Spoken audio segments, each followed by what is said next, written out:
중고생이 꼭 읽어야 할 한국 단편소설. 1960년대부터 1970년대까지의 주요 작품 소개. 1960년대와 70년대는 독재 정권의 경제 성장 정책으로 인한 인간 소외와 빈부격차가 심화되었다. 산업화에 소외된 민중의 삶을 그린 작품이 주류를 이루는 가운데 감각적 문체의 새로운 작품들도 대거 선보였다. 대표적인 작가와 작품으로는 강신재의 젊은 느티나무, 김동리의 등신불, 정광용의 꺼빛단 리, 김승옥의 무진기행, 서울 1964년 겨울, 김정한의 모래톱 이야기, 수라도, 최인훈의 광장, 이청준의 병신과 머저리, 서편제, 눈길, 황순원의 나무들 비탈에서다, 황석영의 아우를 위하여, 산포 가는 길, 윤흥길의 장마, 조세희의 난장이가 쏘아 올린 작은 공, 이문구의 관촌 수필, 이범선의 표구된 휴지. 난장이가 쏘아 올린 작은 공. 조세희. 낙원구 행복동에 사는 난장이인 아버지 그리고 어머니 영수, 영호, 영희는 아파트 재개발 사업으로 집이 철거될 위기에 처한다. 마을 사람들이 투기업자에게 입주권을 팔고 동네를 떠나자 난장이 가족도 결국 입주권을 판다. 하지만 입주권을 팔아도 가족에게 남은 돈은 없고 끝내 아버지는 자살한다.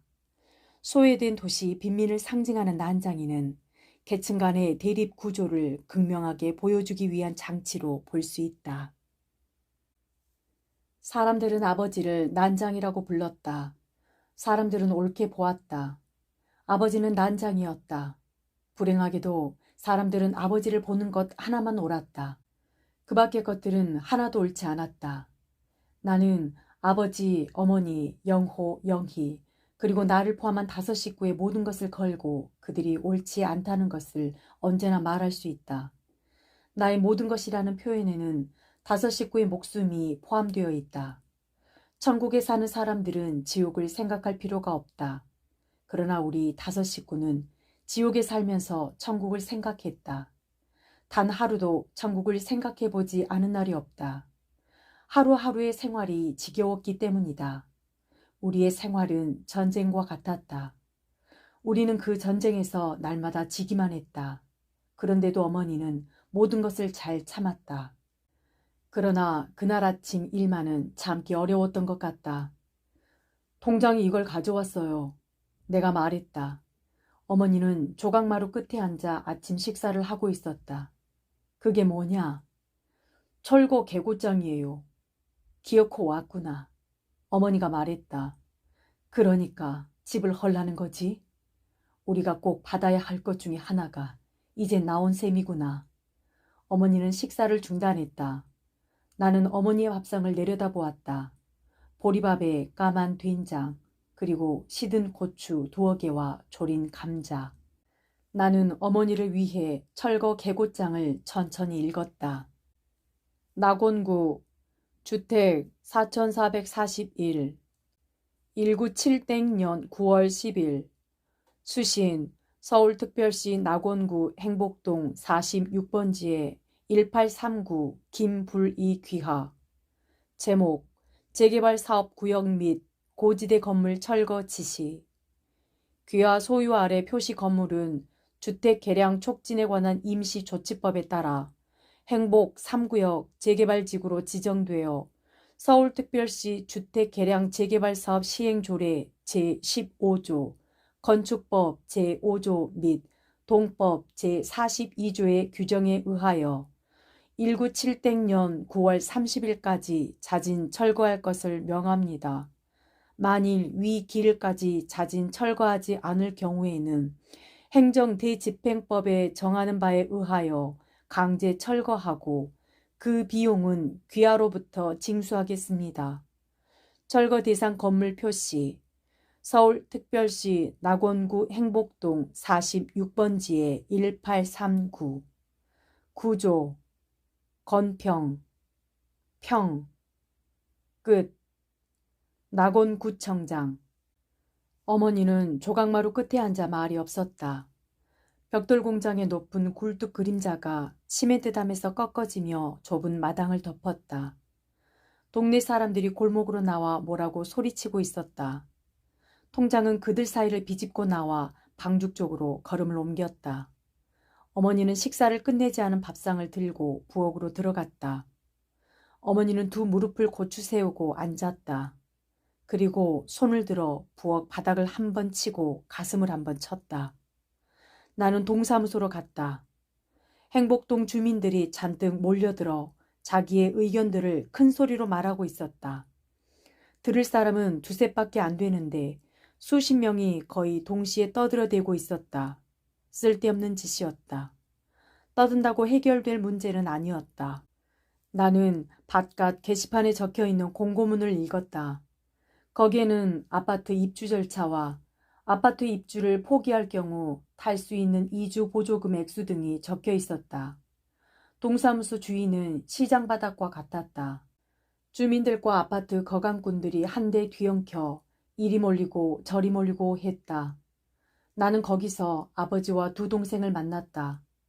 아버지는 도장포 앞에 앉아 있었다. 영호는 내가 방금 물러선 게시판 앞으로 갔다. 영희는 골목 입구에 세워놓은 검정색 승용차 옆에 서 있었다. 아침 일찍 일들을 찾아 나섰다가 철거 개고장이 나왔다는 소리를 듣고 돌아온 것이었다. 누군들 이런 날 일을 할 수 있을까? 나는 아버지 옆으로 가 아버지의 공구들이 들어있는 부대를 둘러매었다. 영호가 다가오더니 나의 어깨에서 그 부대를 내려 옮겨 메었다. 나는 아주 자연스럽게 그것을 넘겨주면서 이쪽으로 걸어오는 영희를 보았다. 영희는 얼굴은 발갛게 상기되어 있었다. 몇 사람의 거강꾼들이 우리를 둘러싸고 아파트 입주권을 팔라고 했다. 아버지가 책을 읽고 있었다. 우리는 아버지가 책을 읽는 것을 처음 보았다. 표지를 쌌기 때문에 무슨 책을 읽는지도 알 수 없었다. 영희가 허리를 굽혀 아버지의 손을 잡아 끌었다. 아버지는 우리들의 얼굴을 물끄러미 쳐다보더니 자리를 털고 일어났다. 난장이가 간다고 처음 보는 사람들이 말했다. 어머니는 대문 기둥에 붙어있는 알루미늄 표차를 떼기 위해 식칼로 못을 뽑고 있었다. 영호는 어머니와 내가 하는 일이 못마땅한 모양이었다. 그러나 마음에 드는 일이 우리에게 일어나 주기를 바랄 수는 없는 일이었다. 어머니는 무허가 건물 번호가 새겨진 알루미늄 표차를 빨리 떼어 간직하지 않으면 나중에 괴로운 일이 생길 것이라는 것을 알고 있었다. 어머니는 손바닥에 놓인 표차를 말없이 들여다보았다. 영희가 이번에는 어머니의 손을 잡아 끌었다. 너희들이 놀게 되지만 않았어도 난 별 걱정을 안 했을 거다. 어머니가 말했다. 20날 안에 무슨 뾰족한 수가 생기겠니? 이제 하나하나 정리를 해야지. 입주권을 팔려고 그래요? 영희가 물었다. 팔긴 왜 팔아? 영호가 큰 소리로 말했다. 그럼 아파트 입주할 돈이 있어야지. 아파트로도 안 가. 그럼 어떻게 할 거야? 여기서 그냥 사는 거야. 이건 우리 집이다. 영호는 성큼성큼 돌계단을 올라가 아버지의 부대를 마루 밑에 놓았다. 한 달 전만 해도 그런 이야기를 한 사람이 있었다. 아버지가 말했다. 어머니가 내준 철거 개고장을 막 읽고 난 참이었다. 시에서 아파트를 지어 놓았다니까 얘긴 그걸로 끝난 거다. 그건 우릴 위해서 지은 게 아니에요. 영호가 말했다. 돈도 많이 있어야 되잖아요. 영희는 마당가 펜지 앞에 서 있었다. 우린 못 떠나. 갈 곳이 없어. 그렇지 큰 오빠? 어떤 놈이든 집을 헐러오는 놈은 그냥 놔두지 않을 테야. 영호가 말했다. 그만둬. 내가 말했다. 그들 옆엔 법이 있다. 아버지 말대로 모든 이야기는 끝나버린 것이나 마찬가지였다. 마당가 펜지 앞에 서 있던 영희가 고개를 돌렸다. 영희는 울고 있었다. 어렸을 때부터 영희는 잘 울었다. 그때 나는 말했다. 울지마 영희야. 자꾸 울음이 나와. 그럼 소리내지 말고 울어. 응. 그러나 풀밭에서 영희는 소리를 내어 울었다. 나는 손으로 영희의 입을 막았다. 영희의 몸에서는 풀냄새가 났다. 개천 건너 주택가 골목에서는 고기 굽는 냄새가 났다. 나는 그것이 고기 굽는 냄새인 줄 알면서도 어머니에게 묻고는 했다. 엄마, 이게 무슨 냄새야? 어머니는 말없이 걸었다. 나는 다시 물었다. 엄마, 이게 무슨 냄새지? 어머니는 나의 손을 잡았다. 어머니는 걸음을 빨리 하면서 말했다. 고기 굽는 냄새란다. 우리도 나중에 해먹자. 나중에 언제? 자, 빨리 가자. 어머니는 말했다. 너도 공부를 열심히 하면 좋은 집에 살 수 있고 고기도 날마다 먹을 수 있단다. 거짓말! 어머니의 손을 뿌리치면서 내가 말했다. 아버지는 나쁜 사람이야. 어머니가 우뚝 섰다. 너 방금 뭐라고 했니? 우리 아버지는 나쁜 사람이야. 너 매 좀 맞아야겠구나. 아버지는 좋은 분이다. 나도 주머니가 달린 옷을 입고 싶어. 빨리 가자. 엄마는 왜 우리들 옷에 주머니를 안 달아주지? 돈도 넣어주지 못하고 먹을 것도 넣어줄 게 없어서 그렇지? 아버지에 대해 말을 막 하면 너 매맞을 줄 알아라. 아버지는 악당도 못 돼. 악당은 돈이나 많지. 아버지는 좋은 분이다. 알아. 나는 말했다. 수백 번도 더 들었어. 그렇지만 이젠 속지 않아. 엄마, 큰오빠는 말을 안 들어. 영희는 부엌문 앞에 서서 말했다. 엄마 몰래 또 고기 냄새 맡으러 갔었대. 나는 안 갔어. 어머니는 아무 말이 없었다. 나는 영희를 흘겨보았다. 영희는 또 말했다. 엄마, 큰오빠가 고기 냄새 맡으러 갔었다고 말했더니 때리려고 그래.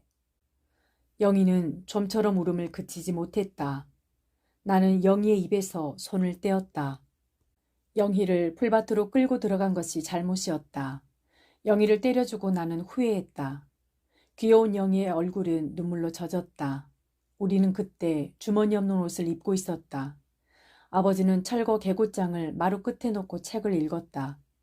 우리는 아버지에게서 무엇을 바라지는 않았다. 아버지는 그동안 충분히 일했다. 고생도 충분히 했다. 아버지만 고생을 한 것이 아니다.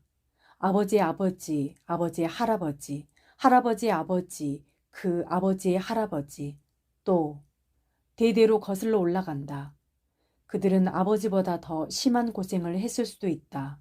나는 공장에서 이상한 매매 문서가 든 원고를 조판한 적이 있다. 그 내용의 일부를 짜기 위해 나는 열심히 손을 놀렸다. 비 김이덕의 한 소생, 노금동 경인생. 노금동의 양처 소생, 노김금이 정묘생. 노금동의 양처 소생, 노덕수 기사생.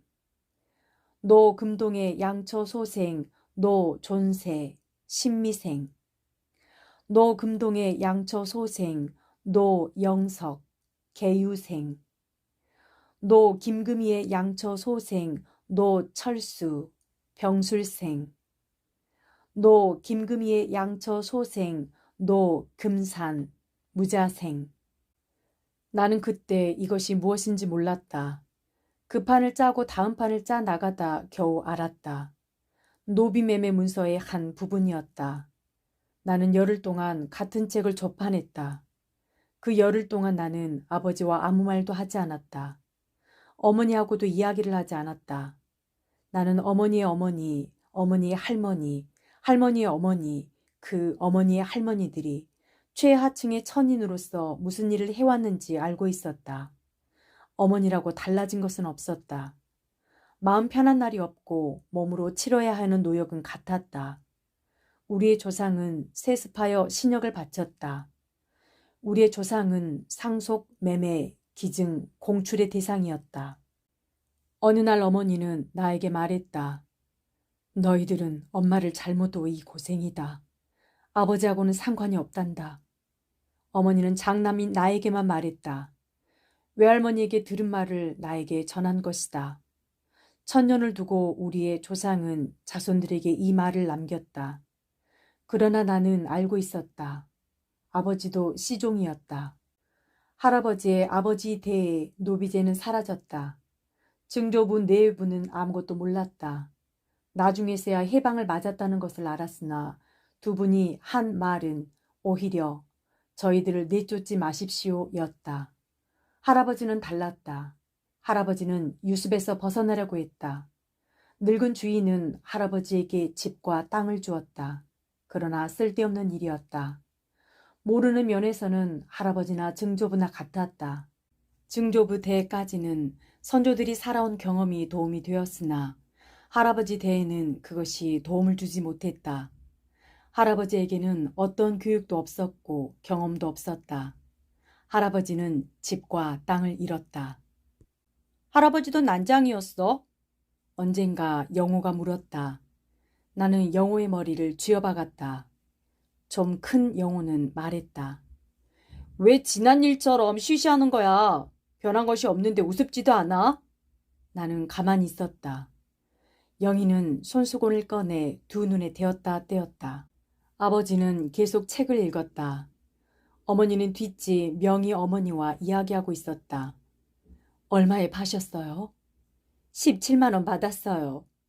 그럼 시에서 주겠다는 이주 보조금보다 얼마 더 받은 셈이죠? 2만 원 더 받았어요. 영희네도 어차피 아파트로 못 갈 거 아니에요? 무슨 돈이 있다고. 분양 아파트는 58만 원이고 임대 아파트는 30만 원이래요. 거기다 어느 쪽으로 가든 매달 15,000원씩 내야 된대요. 그래, 입주권을 다들 팔고 있나요? 영희네도 서두르세요.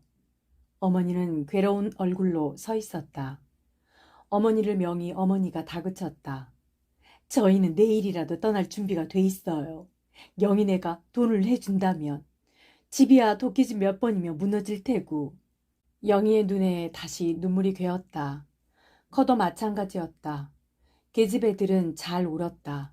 내가 영희 옆으로 다가갔을 때 영희는 장독대 바닥을 가리켰다. 장독대 시멘트 바닥에 명희 언니는 큰오빠를 좋아한다고 쓰여져 있었다. 집을 지을 때 남긴 낙서였다. 영희가 웃었다. 우리에게는 그때가 제일 행복했다. 아버지와 어머니가 도랑에서 돌을 저왔다. 그것으로 계단을 만들고 벽에는 시멘트를 쳤다. 우리는 아직 어려 힘드는 이 일은 못했다. 그래도 할 일이 많았다. 우리는 며칠 동안 학교에 가지 않았다. 하루하루가 즐거웠다. 처음 보는 사람들이 하루에도 몇 차례씩 때를 지어 동네를 돌았다.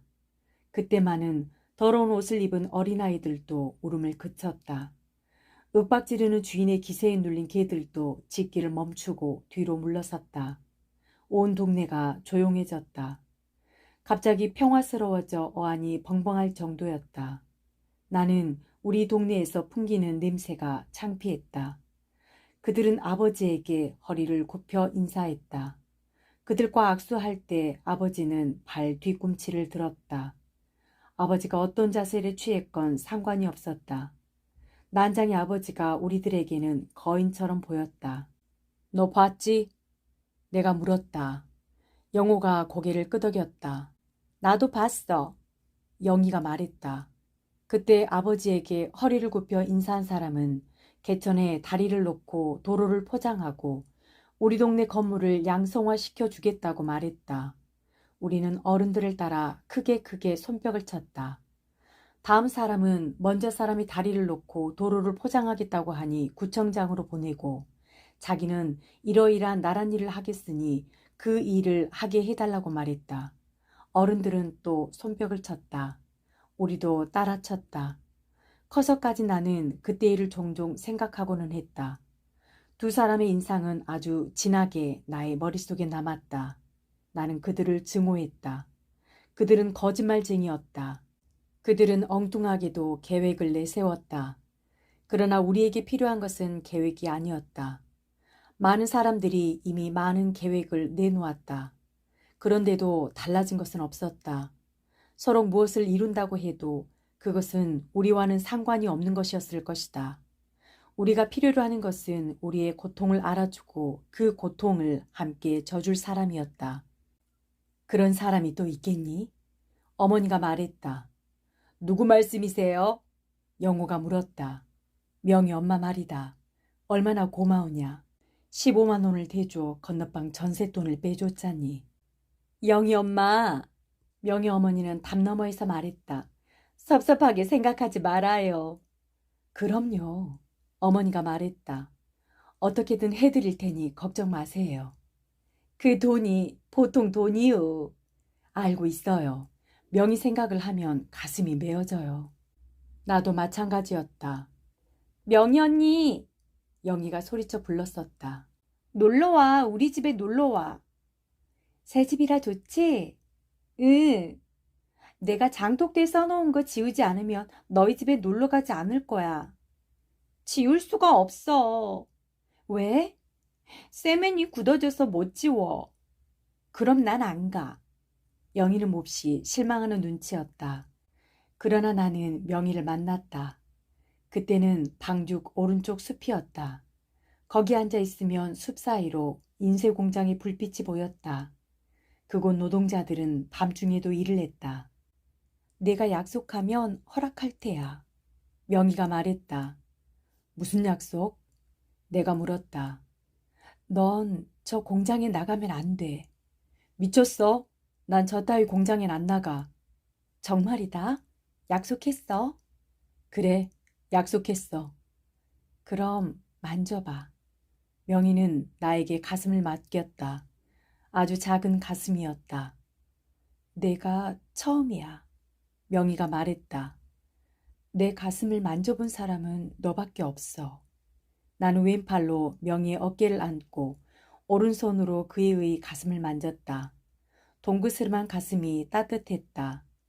아무에게도 말하면 안 돼? 명희가 속삭이듯 말했다. 그의 입김이 귀 밑에 느껴졌다. 말 안 할게. 동생들한테도 말하지 마. 말 안 해. 내가 비밀을 지키고 아까 한 약속을 지키면 내가 하고 싶은 대로 하게 해줄 테야. 정말이지? 정말이야.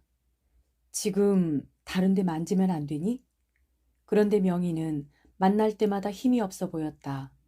어떤 때는 정신없이 가만히 앉아만 있었다. 왜 그러니? 나는 걱정이 되었다. 너 어디 아프니? 아니. 그럼 왜 그래? 우리 집 밥은 먹기가 싫어. 왜? 질렸어. 그럼 넌 죽어. 죽고 싶어. 명희야, 난 저 따위 공장엔 안 나갈 거야. 공부를 해서 큰 회사에 나갈 테야. 약속해. 배가 고파. 작은 명희가 웃으며 말했다. 뭐가 먹고 싶니? 내가 물었다. 명희는 나의 손을 잡았다. 그 애는 나의 손가락을 하나하나 짚어가며 말했다. 사이다, 포도, 라면, 빵, 사과, 계란, 고기, 쌀밥, 김. 명희는 나의 손가락 하나를 마저 짚지 못했다. 그때의 명희에게는 그 이상의 것은 필요하지 않았을 것이다. 그 명희가 자라면서 다방 종업원이 되고 고속버스 안내양이 되고 골프장 캐디가 되었다. 그 애가 어느 날 헬스케진 얼굴로 집에 돌아왔다. 그 애로서는 마지막 인사였다. 어머니는 명희가 집에 올 때마다 배가 불러 있었다고 나중에 말했다. 명희는 음독자살 예방센터에서 숨을 거두었다. 싫어. 엄마, 싫어. 독약 기운에 빠져 명희는 소리쳤다. 성장한 명희는 마지막 순간에 어렸을 적 일들 속을 헤매었을 것이다. 그 애가 남긴 예금 통장에 19만 원이 들어있었다. 15만 원이야요. 명희 어머니가 말했다. 우선 건너방 사람들을 내보내세요. 어머니는 돈을 받아들었다. 아무 말도 못했다. 헐릴 집이라는 걸 알면서 새 들어올 사람이 있겠어요? 그래서 그래요. 모진 소리 더 듣지 말고 우선 나가겠다는 사람은 내보내세요. 이게 어떤 돈인데? 명희 언니는 큰오빠를 좋아했어. 영희가 말했다. 큰오빠도 알았지? 그만둬. 영희가 기타를 쳤다. 나는 벽돌 공장 굴뚝 위에 떠있는 달을 보았다. 나의 라디오는 고장이 났다. 며칠 동안 나는 방송통신고교에 강의를 받지 못했다. 나는 명의와의 약속을 지킬 수 없었다. 중학교 3학년 초에 학교를 그만두었다. 더 이상 나갈 수 없었다. 아버지와 어머니는 내가 공부를 계속하기를 바랐다. 그러나 밀어줄 힘이 없었다. 자세히 보면 아버지는 같은 또래의 사람들보다 많이 늙어 보였다. 우리 식구들밖에 모르는 일이었다. 아버지의 신장은 117cm, 체중은 32kg이었다. 사람들은 이 신체적 결함이 주는 선입관에 사로잡혀 아버지가 늙는 것을 몰랐다. 아버지는 스스로 황혼기에 접어들었다는 체념과 우울에 빠졌다. 실제로 이가 망가져 잠을 못 이루는 밤이 많았다. 눈도 어두워지고 머리에 숱도 많이 빠졌다. 의욕은 물론 주의력과 판단력도 줄었다. 아버지가 평생을 통해 해온 일은 5가지이다. 채권 매매, 칼 갈기, 고층 건물 유리 닦기, 펌프 설치하기, 수도 고치기이다. 이 일들만 해온 아버지가 갑자기 다른 일을 하겠다고 했다. 서커스단의 일이었다.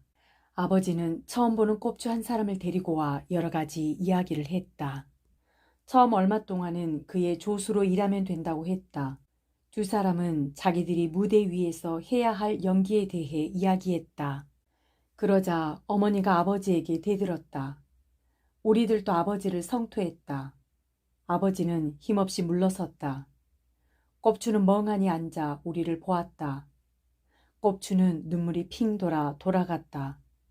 그의 뒷모습은 아주 쓸쓸해 보였다. 아버지의 꿈은 깨어졌다. 아버지는 무거운 부대를 메고 일을 찾아 나갔다. 그날 저녁이었다. 얘들아, 어머니가 우리를 불렀다. 아버지 음성이 이상해지셨어. 왜 그러세요? 내가 물었다. 아버지는 아무 말 안 했다. 약방일 다녀와야겠다. 어머니가 봉당으로 내려섰다. 백반을 사와. 아버지가 말했다. 아버지의 목소리 같지 않았다. 아주 짧은 혀가 안으로 말려드는 소리를 냈다. 어머니가 히비탄 트로키라는 약을 사왔다. 백반은 안 나오고 이게 더 좋은 약이래요. 이걸 빨아 잡수세요. 아버지는 말없이 약을 받아 입에 넣었다. 아버지는 그 일 이후 말을 잘 안 했다. 혀가 안으로 말려든다고만 했다. 잠을 잘 때는 혀를 이로 물었다. 아버지는 너무 지치셨다. 어머니가 말했다. 알겠니? 이젠 아버지를 믿지 마라. 너희들이 아버지 대신 일해야 한다. 어머니가 울었다. 어머니는 인쇄소 제본 공장에 나가 접지 일을 했다. 고무 골무를 끼고 인쇄물을 접었다. 나는 겁이 났다. 나는 인쇄소 공무부 조욕으로 출발했다. 땀을 흘리지 않고는 아무것도 얻을 수 없다는 것을 뒤늦게 알았다. 명희는 나를 만나주지 않았다. 아주 쌀쌀했다. 영호와 영희도 몇 달 간격을 두고 학교를 그만두었다. 마음이 차라리 편해졌다. 우리를 해치는 사람은 없었다. 우리는 보이지 않는 보호를 받고 있었다. 남아프리카의 어느 원주민들이 일정한 구역 안에서 보호를 받듯이 우리도 이질 집단으로서 보호를 받았다. 나는 우리가 이 구역 안에서 한 걸음도 밖으로 나갈 수 없다는 것을 깨달았다. 나는 조역, 공목, 약물, 해판의 과정을 거쳐 정판에서 일했다. 영호는 인쇄에서 일했다. 나는 우리가 한 공장에서 일하는 것이 싫었다. 영호도 마찬가지였다. 그래서 영호는 먼저 철공소 조수로 들어가 잔심부름을 했다. 가구 공장에서도 일했다. 그 공장에 가 일하는 영호를 보았다. 뽀얀 톱밥 먼지와 소음 속에 서 있는 작은 영호를 보고 나는 그만두라고 했다. 인쇄 공장의 소음도 무서운 것이었으나 그곳에는 톱밥 먼지가 없었다. 우리는 죽어라 하고 일했다. 우리의 팔목은 공장 안에서 굵어갔다. 영희는 그때 큰 길가 슈퍼마켓 한쪽에 자리 잡은 빵집에서 일했다. 우리가 고맙게 생각한 것은 환경이 깨끗하다는 것 하나뿐이었다. 영희는 하늘색 빵집 제복을 입고 일했다. 영호와 나는 유리창 밖에서 영희가 일하는 것을 보았다. 영희는 예뻤다. 사람들은 영희가 난장이의 딸이라는 것을 믿지 않으려고 했다. 우리는 무슨 일이 있든 공부는 해야 한다고 생각했다. 공부를 하지 않고는 우리 구역에서 벗어날 수가 없다고 생각했다. 세상은 공부한 자와 못한 자로 너무나 엄격하게 나누어져 있었다. 끔찍할 정도로 미개한 사회였다. 우리가 학교 안에서 배운 것과는 정반대로 움직였다. 나는 무슨 책이든 손에 잡히는 대로 읽었다. 정판에서 식자로 올라간 다음에는 일을 하다 말고 원고를 읽는 버릇까지 생겼다. 동생들에게 필요하다고 느껴지는 것은 판을 들고 가 몇 벌씩 교정수혜를 내기도 했다. 영호와 영희는 나의 말을 잘 들었다. 내가 가져다 준 교정수혜를 동생들은 열심히 읽었다. 실제로 우리가 이 노력으로 잃은 것은 하나도 없었다. 나는 고입 검정고시를 거쳐 방송통신고교에 입학했다. 그해 늦가을 밤 아버지는 나를 작은 나무배에 태우고 방주간으로 들어갔다. 아버지는 말없이 노만 저었다. 돌아와요. 영희가 마당에서 소리쳤다. 그 배 위험해요. 그러나 아버지는 방죽 한가운데로 노를 저어갔다. 손을 흔드는 영희의 모습이 희미하게 떠올랐다. 나는 방죽에 물이 별빛을 받아 반짝이는 것을 보았다. 배 안으로 물이 스며들고 있었다. 우리는 언덕 위에 교회를 지을 때 나무 널빤지를 훔쳐왔다. 영호와 나는 한밤중에 깨어 널빤지를 훔쳐왔다. 영희는 잠자리에 들기 전에 철조망 안으로 기어들어가 널빤지를 훔쳐왔다. 교회 건물은 말짱했다. 그런데 우리의 배는 망가져 물이 스며들었다. 영희는 아버지를 걱정했다. 나는 수영을 할 줄 알았다.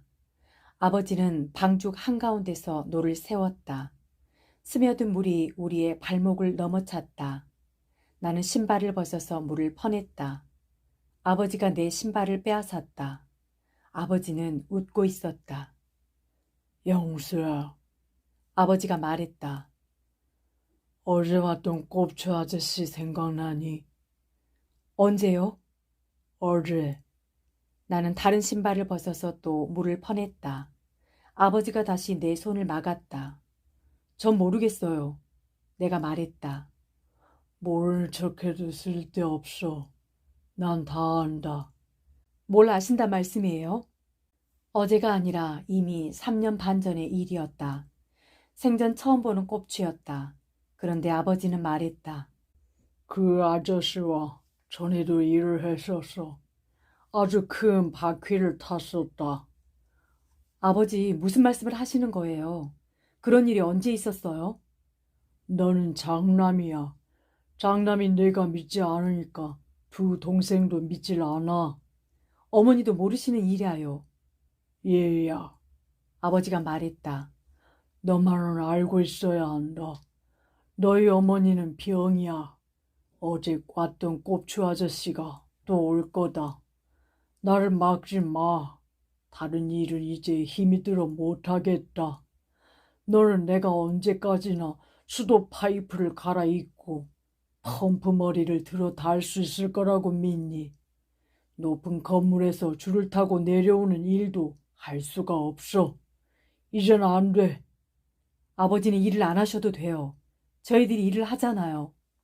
누가 너희들을 일하라고 했니? 아버지는 말했다. 너희들은 학교에만 나가면 돼. 그게 너희들이 할 일이다. 알았어요, 아버지. 내가 말했다. 이제 그 신발을 주세요. 아버지는 나를 쳐다보다가 신발을 내주었다. 나는 물을 퍼냈다. 어제 꼽추 아저씨는 나를 도와줄 생각으로 왔었어. 내일 또 올 거다. 너희들이 그 아저씨를 처음 본다는 건 말도 안 돼. 우리는 함께 일했었다. 생각나지 않니? 아예 힘으로 나를 윽박지를 생각은 하지 마라. 그 아저씨가 왔던 게 언제라고요? 어제. 그 노를 주세요. 아버지는 세워들고 있던 노를 나에게 주었다. 나는 말할 수 없었다.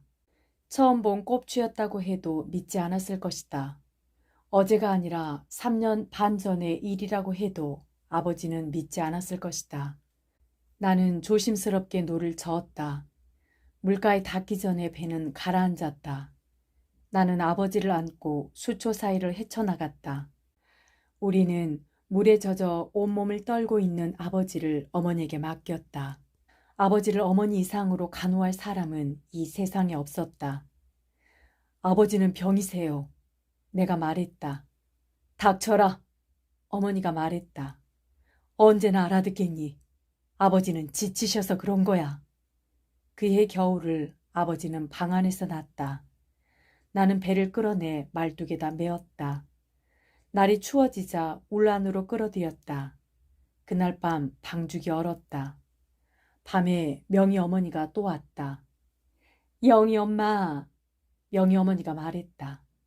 조금만 기다려보세요. 입주권이 자꾸 올라요. 아침에 17만 원 했던 게 18만 5천 원으로 뛰었어요. 우리는 괜히 먼저 팔아가지고 손해만 봤어요. 저런 15,000원이나. 어머니는 낮에 떼어놓았던 알루미늄 표차를 종이로 쌌다. 그것을 철고 개고장과 함께 옷장 안에 넣었다. 영희야, 어머니가 불렀다. 아버지 어디 가셨니? 모르겠어요. 영호야, 아까 아무 말씀 없이 나가셨어요. 영희야, 큰오빠는 어디 있니? 방에 있어요. 아버지가 어딜 가셨을까? 어머니의 목소리가 불안해졌다. 얘들아, 아버지를 찾아봐라. 나는 아버지가 놓고 나간 책을 읽고 있었다. 그것은 1만 년 후의 세계라는 책이었다. 영희는 온종일 펜지꽃 앞에 앉아 줄 끊어진 기타를 쳤다. 최후의 시장에서 사온 기타였다. 내가 방송통신고교에 강의를 받기 위해 라디오를 사러 갈 때 영희가 따라왔었다. 쓸만한 라디오가 있었다. 그런데 영희가 먼지 속에 놓인 기타를 들어 퉁겨보는 것이었다. 영희는 고개를 약간 숙이고 기타를 쳤다. 긴 머리에 반쯤 가려진 옆 얼굴이 아주 예뻤다. 영희가 치는 기타 소리는 영희에게 아주 잘 어울렸다. 나는 먼저 골랐던 라디오를 살 수 없었다. 좀 더 싼 것으로 바꾸면서 영희가 든 기타를 가리켰다.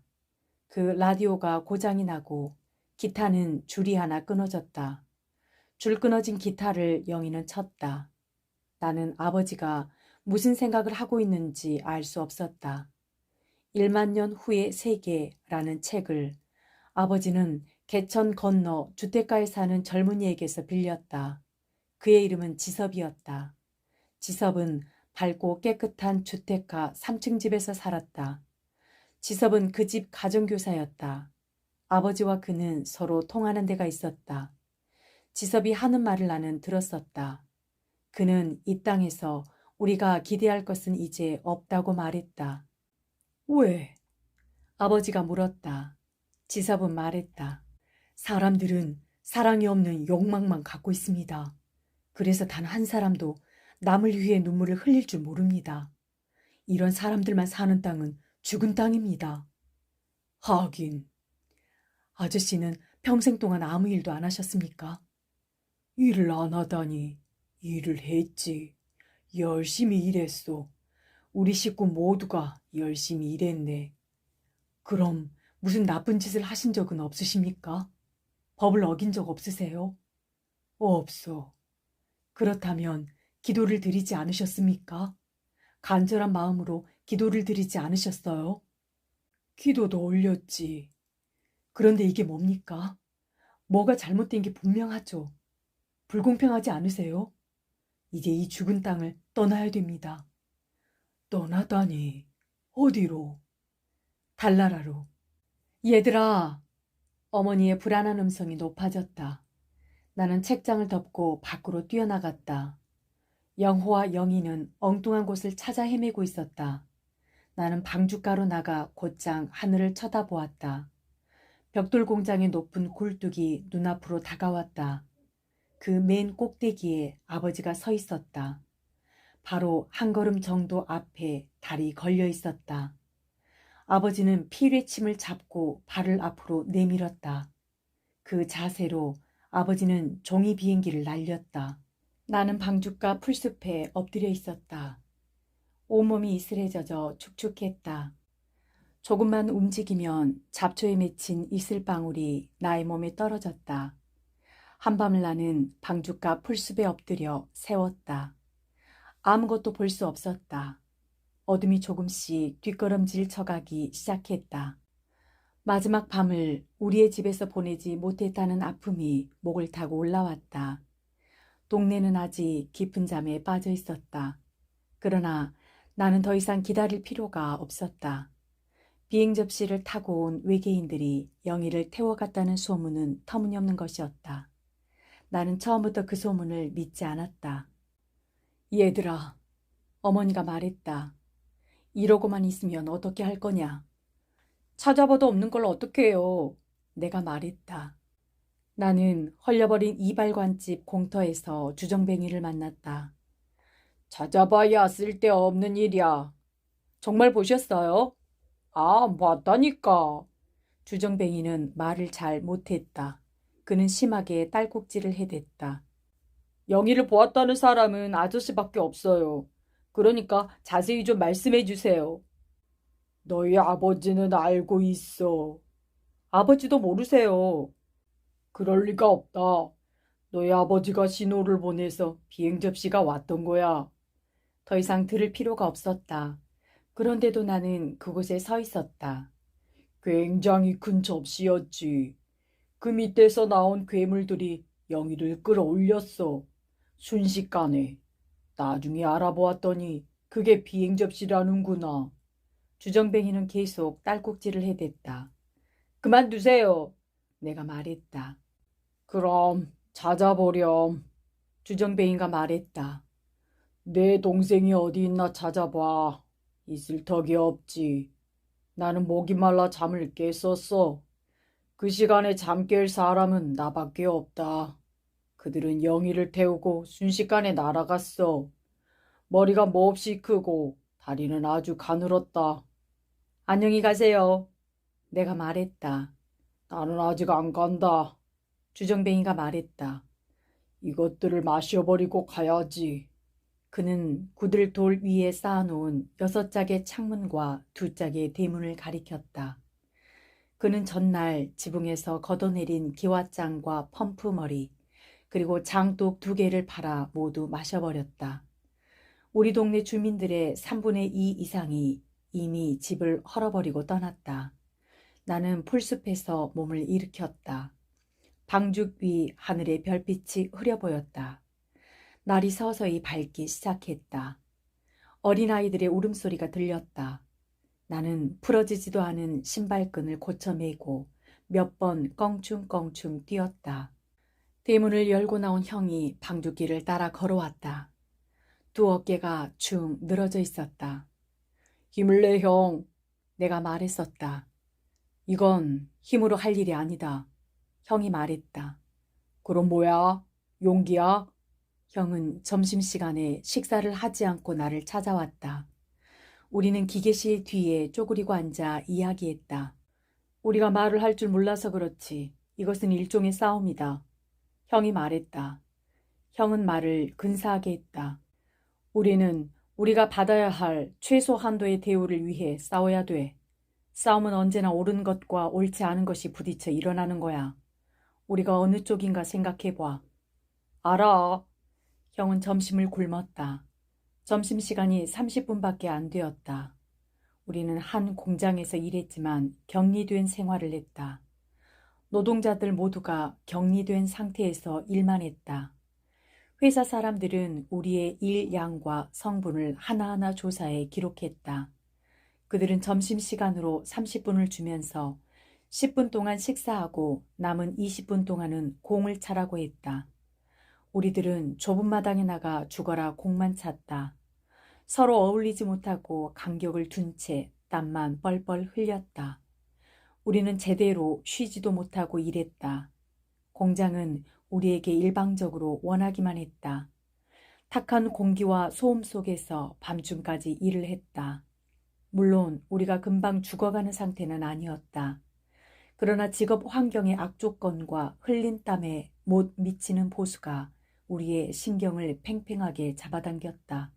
그래서 자랄 나이에 제대로 자라지 못하는 발육 부조 현상을 우리는 나타냈다. 회사 사람들과 우리의 이해는 늘 상반되었다. 사장은 종종 불황이라는 말을 사용했다.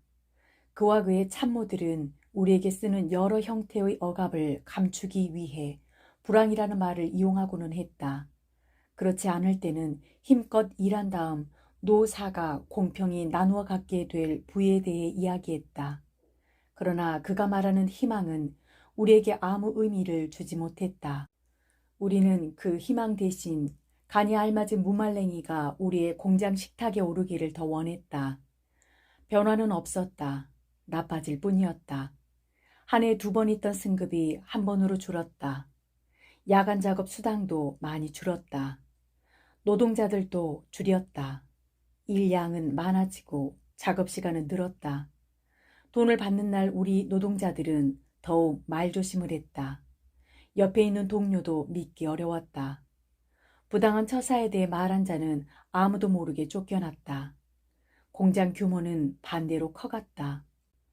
활판 윤전기를 들여오고 자동 접지 기계를 들여오고 옵셋 윤전기를 들여왔다. 사장은 회사가 당면한 위기를 말했다.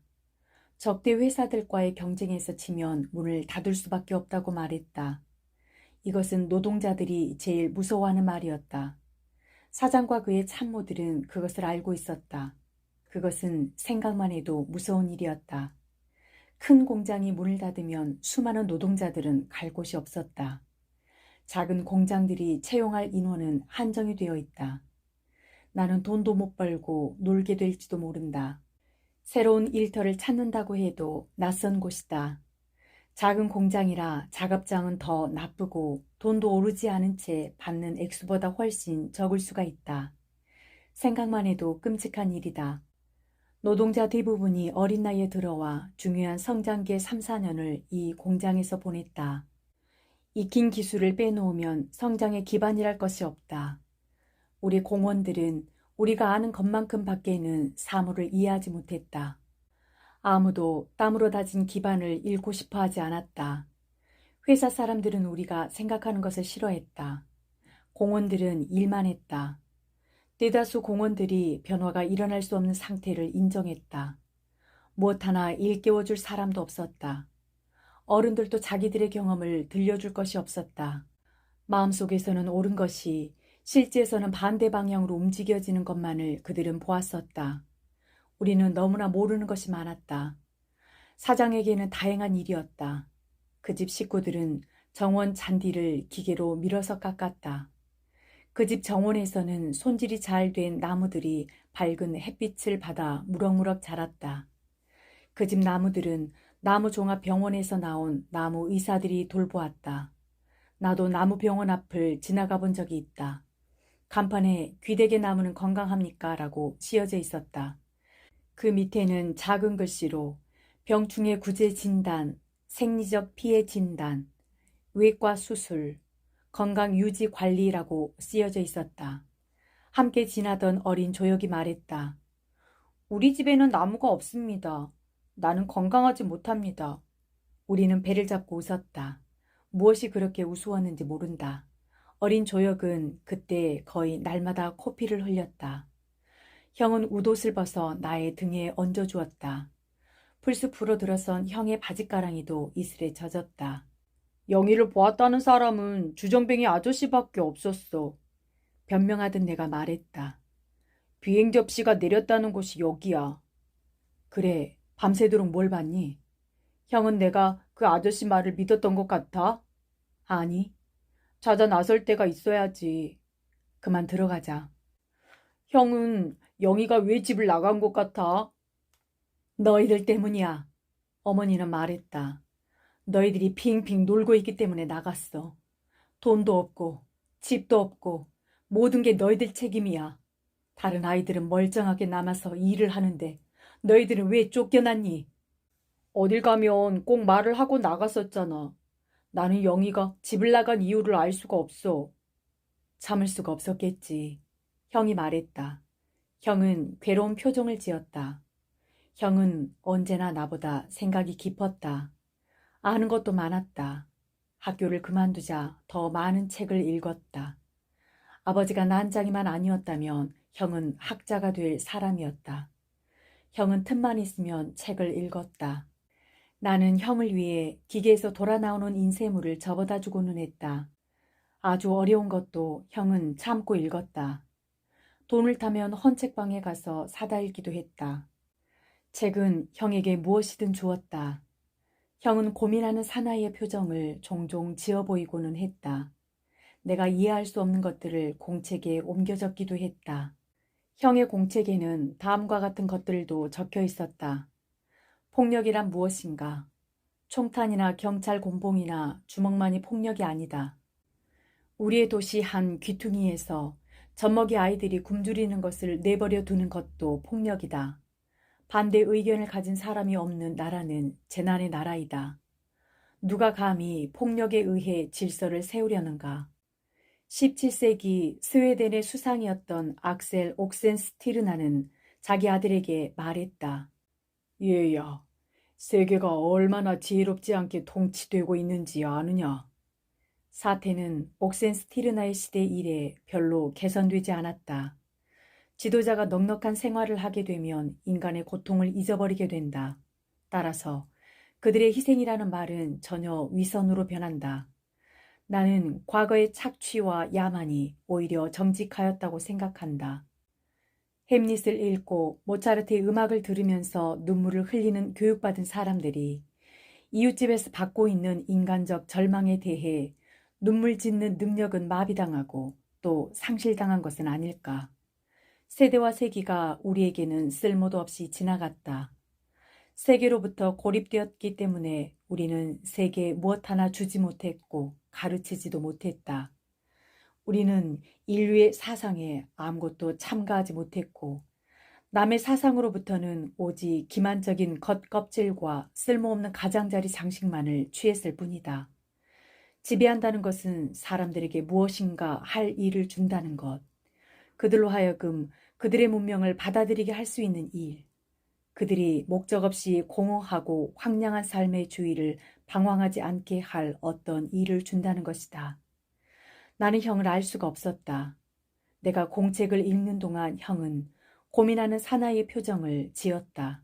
그야말로 의젓한 고민하는 사나이의 얼굴이었다. 나는 웃음이 나오려는 것을 억지로 참았다. 형은 나의 무지와 어리석음을 비웃었을 것이다. 도대체 이걸로 뭘 하겠다는 거야? 내가 물었다. 영호야, 아버지가 말했다. 너도 형처럼 책을 읽어라. 뭘 하겠다는 게 아니야. 형이 말했다. 나는 책을 통해 나 자신을 알아보는 거야. 이제 알겠어. 나중에 나는 말했다. 형은 이상주의자야. 말을 하고 나는 아주 기분이 좋았다. 나도 형만큼 자랐다는 것을 알려주고 싶었다. 다른 아이들과 달리 어려운 말을 할 수 있을 만큼 자랐다는 것을 알려주고 싶었다. 나는 고민하는 이상주의자의 얼굴을 쳐다보았다. 기대는 어그러졌다. 형은 화가 나 있었다. 나는 그때 형이 화를 내야 하는 까닭을 알 수 없었다. 나는 나의 어리석음을 스스로 인정했다. 우리는 난장의 아들이었다. 형은 어깨를 축 늘어뜨리고 불숲에서 나갔다. 나는 돌멩이를 집어 방죽을 향해 던졌다. 소리 없이 물방울만 올랐다. 마당에서 나는 계속 돌멩이를 던졌다. 영호야, 어머니가 말했다. 그 돌멩이질은 그만두고 동해 앞에나 나가봐라. 가보나 마나예요. 1시간 전에 22만 원 했는데 또 올랐겠어요. 그래도 가봐. 25만 원이면 팔겠다고 그래. 나는 다시 돌멩이를 집어 방죽을 향해 던졌다. 동사무소 앞에 사람들이 몰려 있었다. 승용차도 몇 대 서 있었다. 그곳에는 두 부류의 사람밖에 없었다. 입주권을 팔려는 사람과 사려는 사람이었다. 하려는 사람들은 초조한 얼굴로 거강꾼들의 눈치만 보았다. 한결같이 영양이 나쁜 얼굴들이었다. 거기서는 눈물 냄새가 났다. 나는 눈물 냄새를 가슴으로 맡았다. 누가 나의 팔을 끼었다. 영희였다. 영희는 햇볕에 발갛게 탄 얼굴을 옆으로 저어 보였다. 잠실까지 갔다 오는 길이었다.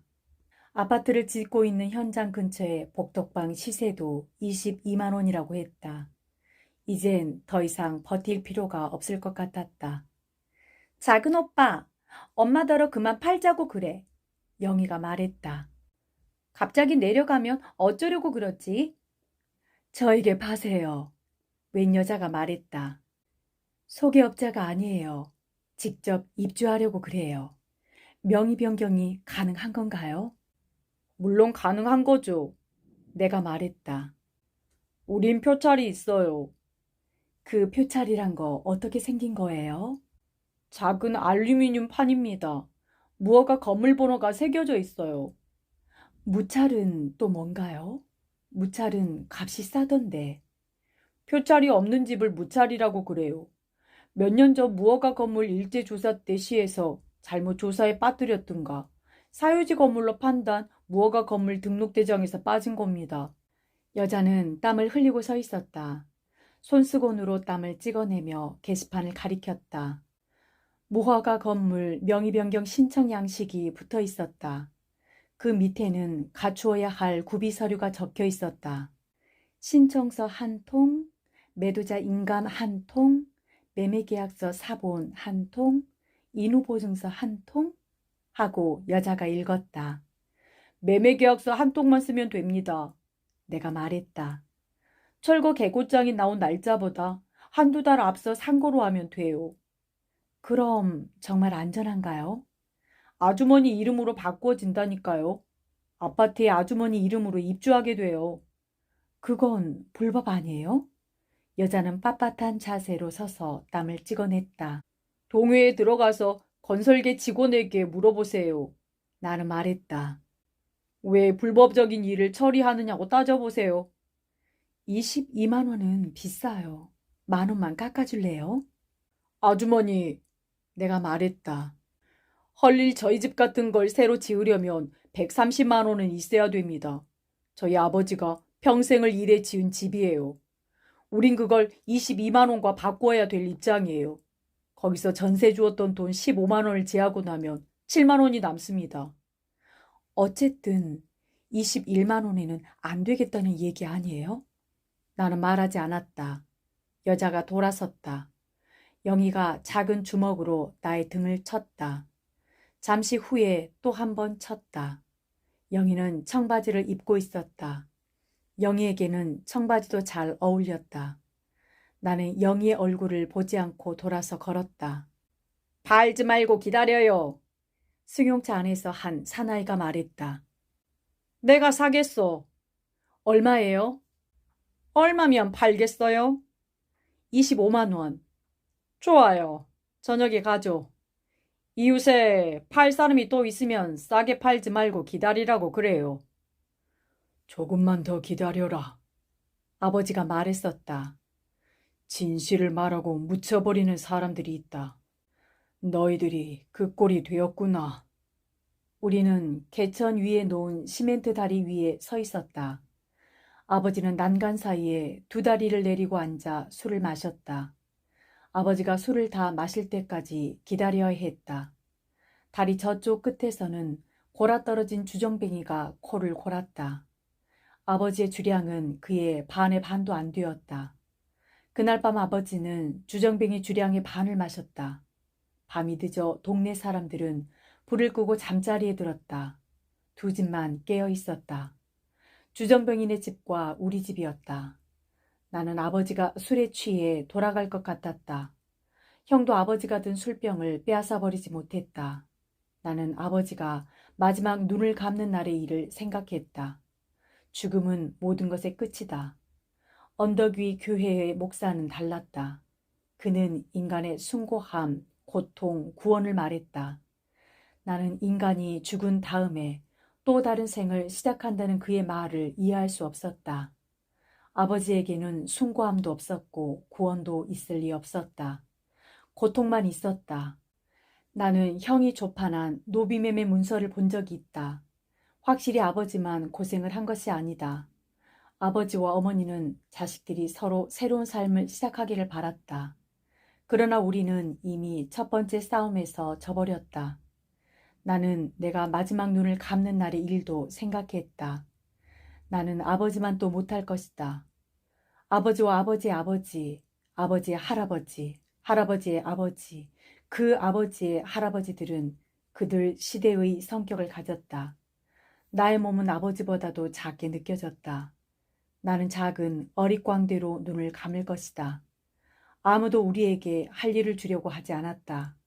사람들은 우리가 공장 안으로 들어가려는 것을 막았다. 사장과 그의 참모들은 회의실 창가에 서서 우리를 내다보았다. 그들이 우리의 일을 빼앗았다. 그러니까 다시 얘기를 해보자. 아버지가 말했다. 너희 둘만 남았었다 이거지? 처음엔 함께 일손을 놓고 사장을 만나 담판하기로 했던 아이들이 너희들을 배반해 너희 둘만 남았었다. 이거 아냐?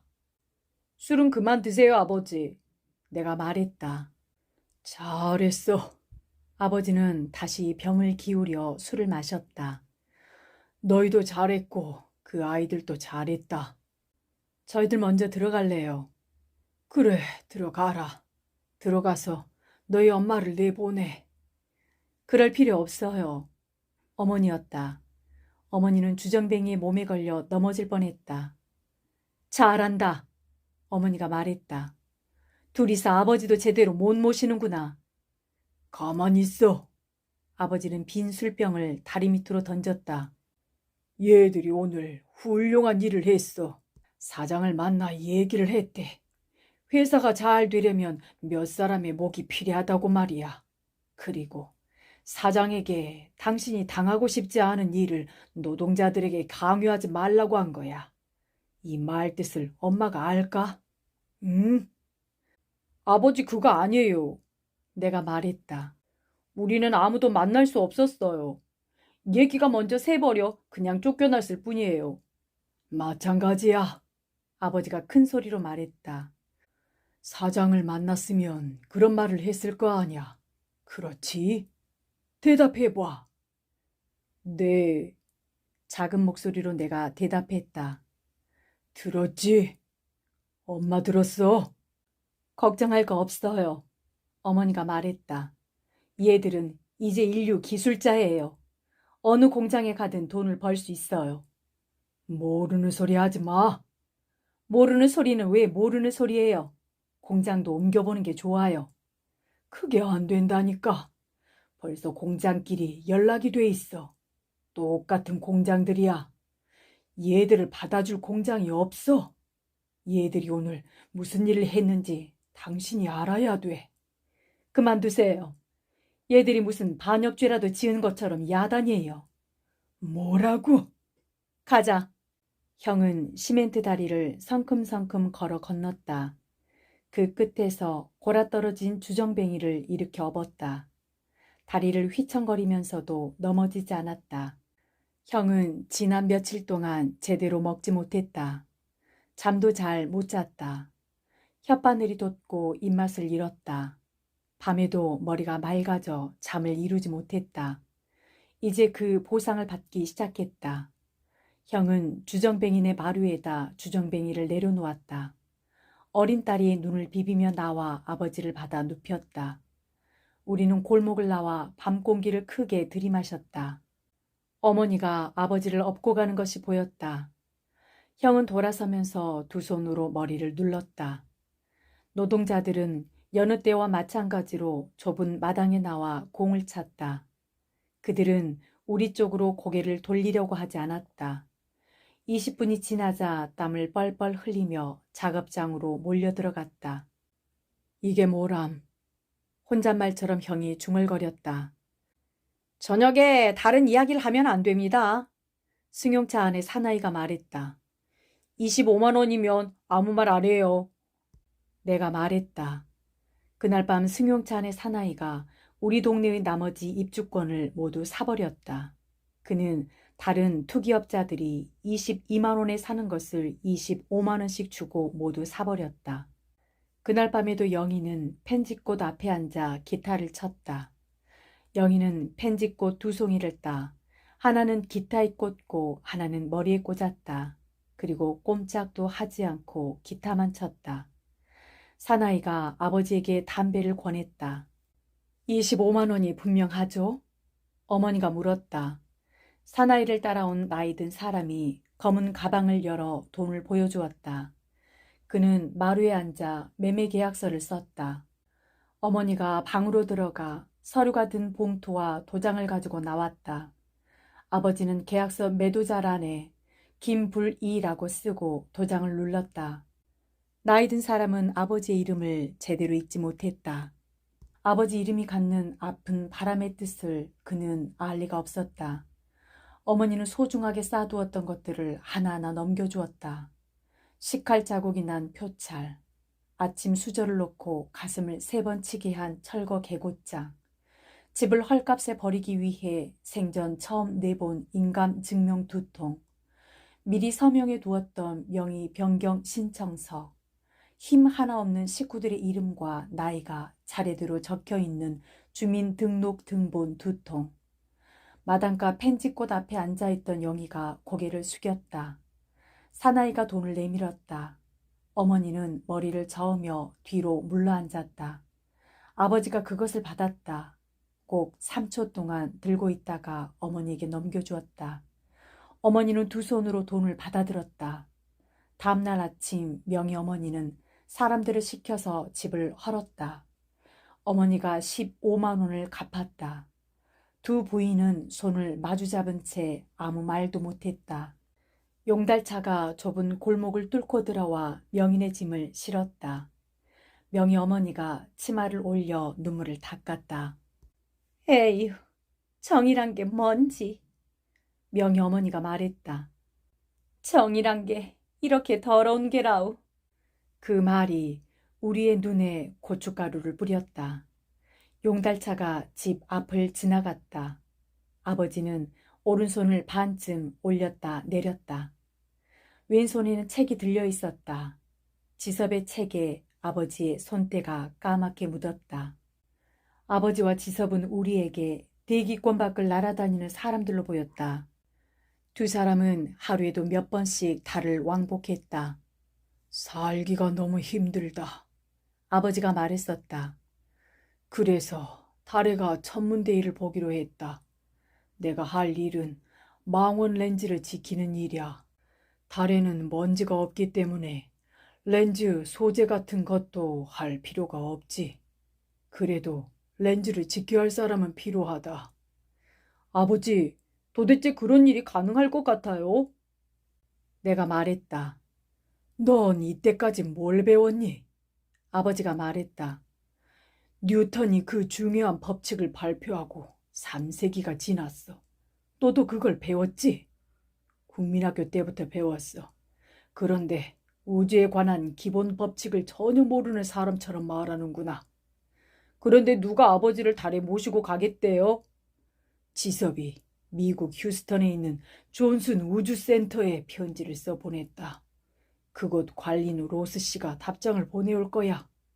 후년에 우주계획 전문가들과 함께 달에 가게 될 거다. 그 책을 돌려주세요. 내가 말했다. 그리고 그 사람 말을 믿지 마세요. 그는 미쳤어요. 이 책의 사진을 봐라. 이 사람은 프란시스 베이컨이고 이 사람은 로버트 고다드다. 당시 사람들이 미치광이로 지목했던 인물들이야. 이 미친 사람들이 어떤 업적을 남겼는지 아니? 몰라요. 넌 학교에서 죽은 교육을 받았어. 어쨌든 그 책을 돌려주세요. 너희들은 내가 이 땅에서 끝까지 고생하다 바짝 마른 몰골로 죽기를 바라고 있지. 힘든 일에 눌려 허우적거리다 숨을 거두기를 바라고 있는 것 아니냐. 마음대로 생각하세요. 너희들은 왜 지섭에게 아무것도 배울 생각을 하지 않니? 도대체 뭘 배우라는 말씀이에요? 로스 씨의 편지를 받기 전에 보여줄 것이 있다. 지섭에게 말해서 쇠공을 쏘아 올려 보여주마. 없지. 네, 찾지도 못하면서 밤새도록 어디가 있었니? 나는 돌멩이를 집어 다시 방죽을 향해 던졌다. 어머니도 기진해 다른 말을 못했다. 형이 어머니의 등을 밀면서 대문 안으로 들어갔다. 조용한 아침이었다. 100여 채의 집이 헐리고 남 것은 몇 채 안 되었다. 우리도 영희만 집을 나가지 않았다면 전날 떠났을 것이다. 철거일을 어겨야 할 다른 이유는 없었다. 행복동 생활의 마지막 며칠은 우리에게 악몽과 같았다. 우리는 영희를 찾아 헤매었다. 영희를 본 사람은 없었다. 영희는 가방도 들지 않고 집을 나갔다. 갖고 나간 것은 줄 끊어진 기타와 펜지꽃 2송이뿐이었다. 나는 좀 큰 돌멩이를 집어 던졌다. 이번에도 소리를 들을 수 없었다. 잔물결이 수초 사이로 밀려왔다. 지섭이 이발관집 공터를 지나 곧장 걸어오고 있었다. 그의 손에 쇠고기가 들려 있었다. 대문 앞까지 나온 아버지가 그의 손을 잡고 들어갔다. 아버지가 쇠고기를 부엌 안 어머니에게 넘겨주었다. 부엌 안에 연기가 자욱했다. 형이 안쪽 아궁이 앞에 엎드려 불을 피우고 있었다. 형은 눈물을 씻으면서 일어나 아궁이에 나무를 넣었다. 어머니는 밖으로 나와 눈물을 씻었다. 우리는 며칠 동안 명인의 집에서 나온 나무를 쪼개 떼었다. 형은 명인의 안방 문설주를 쪼개 아궁이에 넣고 나왔다. 형의 몸에서 연기 냄새가 났다. 아버지가 밭은 기침을 했다. 아버지와 지섭은 아무 말도 하지 않았다. 지섭은 아버지에게 빌려준 책을 읽었다. 아버지는 그가 감옥살이를 했다고 말했었다. 아버지에 의하면 그는 잘못한 것도 없이 감옥에 갔었다. 그는 마루에 걸터 앉아 책을 읽었다. 형과 나는 시멘트 땀 앞에 서서 밖을 내다보았다. 집들이 다 헐려 곧바로 동사무소가 보였다. 그 너머로 밝고 깨끗한 주택가가 보였다. 그 바른 쪽은 슈퍼마켓이 있는 큰 길이다. 영희가 한때 일한 빵집이 보였다. 형과 내가 유리창 밖에서 본 영희는 정말 예뻤다. 아무도 영희가 난장이의 딸이라는 것을 믿으려고 하지 않았다. 우리는 끝내 영희를 찾지 못했다. 부엌에서 고깃국 끓는 냄새가 났다. 고기 굽는 냄새도 났다. 어머니가 상을 내려 행주질을 했다. 동사무소 앞에 사람들이 서 있었다. 쇠망치를 든 사람들이었다. 그들이 헐어버린 집들 공터를 가로질러 우리 집을 향해 오고 있었다. 내가 대문을 잠갔다. 어머니가 밥상을 차렸다. 형이 상을 들어다 마루에 놓았다. 형은 나를 걱정했다. 괜한 걱정이었다. 그들이 쇠망치로 머리를 내리친다고 해도 나는 가만히 있었을 것이다. 아버지가 먼저 수저를 들었다. 그 옆자리에서 지섭이 수저를 들었다. 어머니는 마루 끝에 앉아 국을 마셨다. 형과 나는 밥을 국에 말았다. 대문을 두드리는 소리가 들렸다. 우리는 꼼짝도 하지 않고 식사를 했다. 영희가 이 시간에 어디서 어떤 식탁을 대하고 있을지 우리는 알 수 없었다. 우리의 밥상에 우리 선조들 대부터 묶어 흘려보낸 시간들이 올라앉았다. 그것을 잡아 칼날로 눌렀다면 피와 눈물 그리고 힘없는 웃음소리와 같은 기침소리가 그 마디마디에서 흘러 떨어졌을 것이다. 대문을 두드리던 사람들이 집을 싸고 돌았다. 그들이 우리의 시멘트 땀을 쳐부수었다. 먼저 구멍이 뚫리더니 담은 내려앉았다. 먼지가 올랐다. 어머니가 우리들 쪽으로 돌아앉았다. 우리는 말없이 식사를 계속했다. 아버지가 구운 쇠고기를 형과 나의 밥그릇에 넣어주었다. 그들은 뿌연 시멘트 먼지 저쪽에 서서 우리를 지켜보았다. 그들은 안으로 들어오지 않았다. 그대로 서서 우리의 식사가 끝나기를 기다렸다. 어머니가 부엌으로 들어가 숭늉을 떠왔다. 아버지와 지섭이 숭늉을 마셨다. 숭늉을 다 마시자 어머니가 밥상을 들었다. 내가 먼저 내려가 잠갔던 대문을 열었다. 어머니는 밥상을 들고 밖으로 나갔다. 형이 이불과 옷가지를 싼 보따리를 메고 뒤따라 나갔다. 쇠망치를 든 사람들은 무너진 담 저쪽에서 말없이 지켜보고 있었다. 우리는 어머니가 쌓아놓은 짐을 하나하나 밖으로 끌어냈다. 어머니가 부엌으로 들어가 조리, 식칼, 도마들을 들고 나왔다.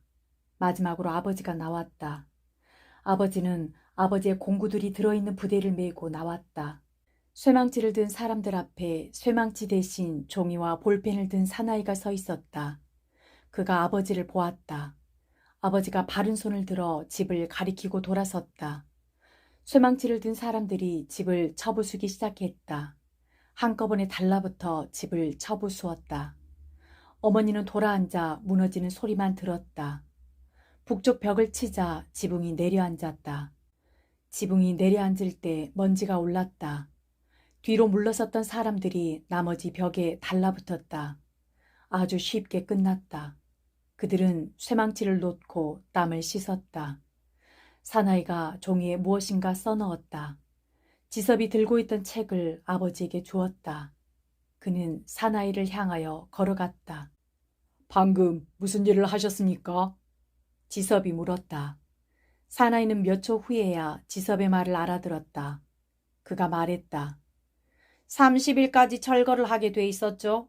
시한이 지났어요. 행정대 집행법에 따라 철거 작업을 했습니다. 더 이상 할 이야기도 없습니다. 사나이가 돌아서려고 했다. 지섭이 재빨리 말했다. 지금 선생이 무슨 일을 지휘했는지 아십니까? 편의상 500년이라고 하겠습니다. 1000년도 더 될 수 있지만 방금 선생은 500년이 걸려 지은 집을 헐어버렸습니다. 5년이 아니라 500년입니다. 그 500년이란 게 도대체 뭡니까?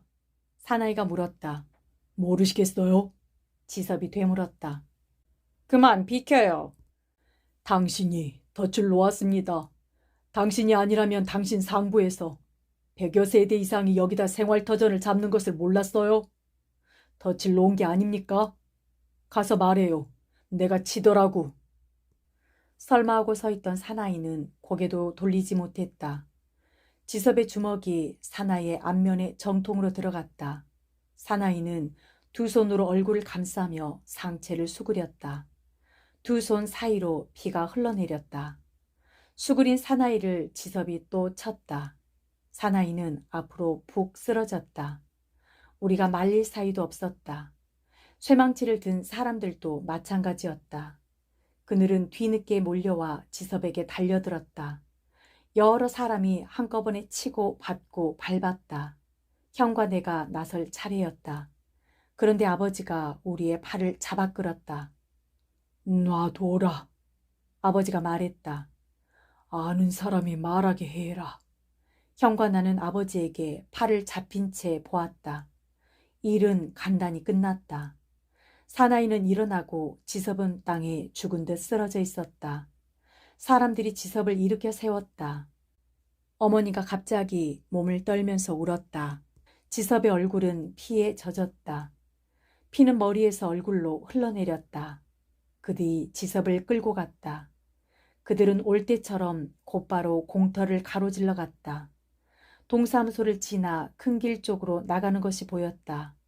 아버지가 돌아서더니 들고 있던 책을 형에게 주었다. 아버지가 그들을 향해 걸어갔다. 아버지의 작은 그림자가 아버지를 따라갔다. 나는 더 이상 견딜 수가 없었다. 잠이 나를 눌러왔다. 나는 부서진 대문 한 짝을 끌어내 그 위에 엎드렸다. 햇살을 등에 느끼며 나는 서서히 잠에 빠져들었다. 우리 식구와 지섭을 제외하고 세계는 모두 이상했다. 아니다. 아버지와 지섭마저 좀 이상했다. 나는 햇살 속에서 꿈을 꾸었다. 영희가 펜지꽃 두 송이를 공장 폐수 속에 던져놓고 있었다. 거실에 걸려있는 부엉이가 4번을 울었다. 이렇게 긴 밤을 새워보기는 처음이다. 한밤에 비하면 지금까지 나의 17회는 얼마나 긴 것인가. 그러나 큰오빠가 셈해본 우리 선조 대대로의 세월에 비하면 17회는 아무것도 아니다. 선조 대대로의 세월도 마찬가지다. 아버지는 달에 가서 천문대의를 보게 될 것이라고 말했었다. 달에서는 머리카락 좌도 선명하게 볼 수 있다. 지섭의 책에 의하면 머리카락 좌의 성우는 50억 광년 저쪽에 있다. 50억 광년에 나의 17배를 대보일 수는 없다. 1000년이라고 해야 모레 몇 알이 될지 모른다. 50억 광년이라면 나에게는 영원이다. 나는 영원을 어떻게 느낄 수 없다. 영원히 죽음과 어떤 관련이 있다면 나는 죽음을 통해 그것을 조금 이해할 수 있을지 모른다. 내가 죽음을 생각할 때 떠오르는 장면이 있다. 사막으로 이어지는 지평선이다. 어둘녘에 모래 섞인 바람이 분다. 선 하나로 표시될 그 지평 끝에 내가 알몸으로 서 있다. 다리를 약간 벌리고 발을 안으로 끌어들였다. 머리도 반쯤 숙여 나의 머리카락이 나의 가슴을 덮었다. 눈을 감고 열을 세면 나의 모습은 사라지고 없다. 바람 부는 회색의 지평선만 남는다. 이것이 내가 아는 죽음이다. 이러한 죽음이 영원과 무관할 리가 없다. 우리의 생활은 회색이다. 집을 나온 다음에야 나는 밖에서 우리의 집을 들여다볼 수 있었다. 회색에 감싸인 집과 식구들은 축소된 모습을 나에게 드러냈다. 식구들은 이마를 맞댄 채 식사하고 이마를 맞대고 이야기했다. 작은 목소리라 나는 알아들을 수 없었다. 아버지의 실제 모습보다도 작게 축소된 어머니가 부엌으로 들어가다 말고 하늘을 쳐다보았다. 하늘까지 회색이다. 나는 나 자신의 독립을 꿈꾸고 집을 뛰쳐나온 것이 아니다. 집을 나온다고 내가 자유로워질 수는 없었다. 밖에서 나는 우리 집을 들여다볼 수 있었다. 끔찍했다. 두 오빠와 마찬가지로 나도 학교를 그만두었다. 그 직전에 읽은 부독본에 다음과 같은 것이 있었다. 물, 어디를 보나 물뿐. 그러나 한 방울도 마실 수 없다. 배를 잃은 늙은 수부가 바다에 떠 있었다. 물 가운데서 그는 목말라 있다. 밖에서 회색에 쌓인 축소된 집과 축소된 식구들을 들여다보고 늙은 수부를 생각했다. 그와 똑같았다. 나는 침대에서 일어났다. 침대가 흔들렸으나 나는 걱정하지 않았다. 그는 깊은 잠에 빠져 있었다. 나는 만약을 위해 한 번 더 약병의 뚜껑을 열고 수건을 대어 흔들었다. 그 수건으로 그의 입과 코를 가볍게 누르고 속으로 열을 세었다. 처음 일이 떠올랐다. 그는 나이 든 사람이 매매 계약서를 쓰는 동안 내 옆에 서 있었다. 아버지가 이름을 쓰고 도장을 누를 때도 내 옆에 서 있었다. 철거 개고장이 나온 날 내가 동사무소 앞으로 달려갔을 때부터 그는 나를 보았다. 어머니가 소중하게 쌓아두었던 것들을 내놓을 때 그는 내 옆을 떠났다. 돌아서면서 그는 바른 손을 내려 나의 가슴 쪽을 살짝 건드렸다. 어머니가 두 손으로 돈을 받아들고 있었다. 내가 나오는 것을 아무도 못 보았다. 나는 울음이 나오려는 것을 억지로 참았다. 나는 방죽과 골목길을 빠져 동사무소 앞으로 갔다. 낮에 그렇게 붐비던 사람들이 하나도 없었다. 그의 승용차는 게시판 앞에 세워져 있었다. 나는 승용차 앞에 서서 그를 기다렸다. 그는 그의 사람들에게 둘러싸여 큰 소리로 이야기하며 내려왔다. 나를 보자 우뚝 섰다. 나이 든 사람이 검은 가방을 넘겨주었다. 그는 그의 사람들을 돌려보내고 나를 향해 걸어왔다. 나를 기다렸나?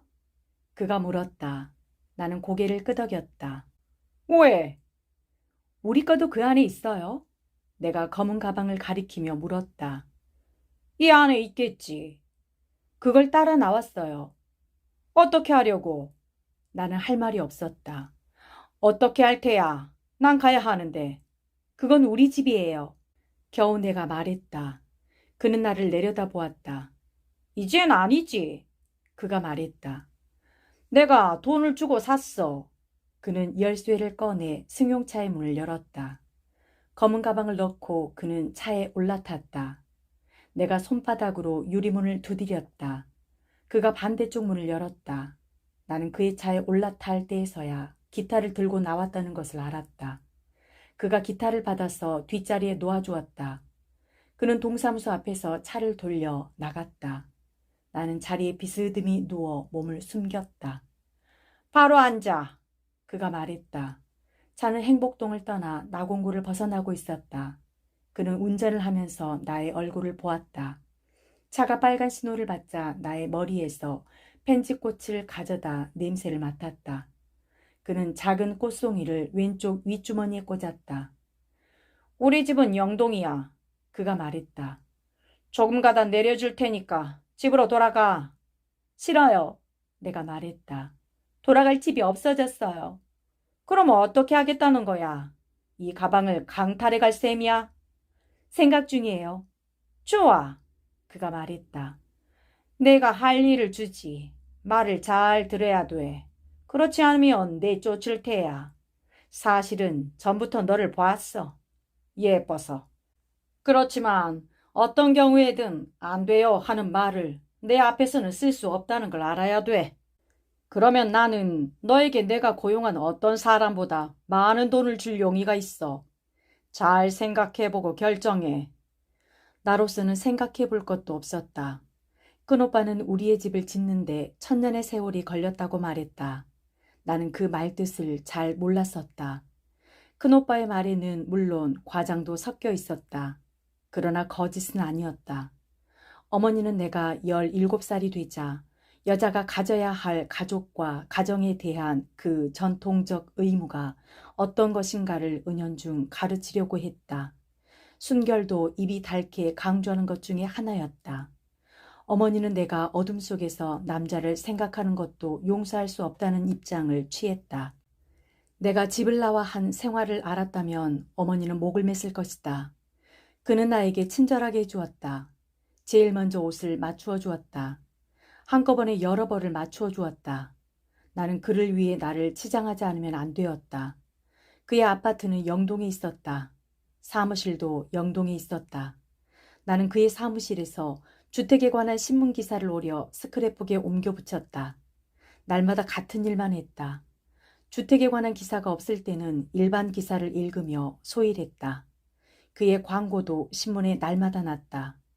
잠실은 우리 모두의 관심입니다. 잠실 아파트에 대해 상담하실 분은 지금 곧 전화를 하세요. 은하는 당신의 성실한 부동산 안내자입니다. 은하 부동산. 주택 분양 광고도 났다. 신천호 대교, 잠실지구, 강남 1로에 붙은 급속도 발전 지역, 꿈이 깃들인 주택을 염가 분양 중이오니 이 기회를 이용하십시오. 은하주택. 그는 무서운 사람이었다. 29에 못하는 일이 없었다. 우리 동네에서 사온 아파트 입주권은 오히려 적은 편이었다. 그는 재개발 지구의 표를 거의 몰아 사들이다시피 했다. 영동 일대에 잡아놓은 땅도 많았다. 그의 집은 부자였다. 지금 자기가 하는 일은 작은 훈련에 지나지 않는다고 나에게도 말했었다. 그는 아버지 회사로 들어가 더 큰 일을 해야 할 사람이었다. 밤에 아파트로 돌아오면 집으로 전화를 하고는 했다. 그 전화선 저쪽 끝에 그의 아버지가 앉아 있었다. 그는 아버지에게 자기가 한 일을 보고하고 자문도 구했다. 그는 거의 차렷 자세로 아버지에게 전화를 걸었다. 전화가 끝나면 그의 고용인들이 정리한 대장을 하나하나 검토했다. 그는 우리 동네에서 사온 아파트 입주권을 45만 원에 팔았다. 그 이하로는 팔지 않았다.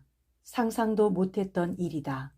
나는 미리 사두었다가 1, 2만 원 정도 더 받고 넘기겠지 했었다. 그가 거실에 앉아 일을 하는 동안 가정부는 음식을 차려놓고 그가 식탁 앞에 앉기를 기다렸다. 그는 어머니가 보내준 가정부였다. 그는 그 가정부에게 별도의 돈을 주었다.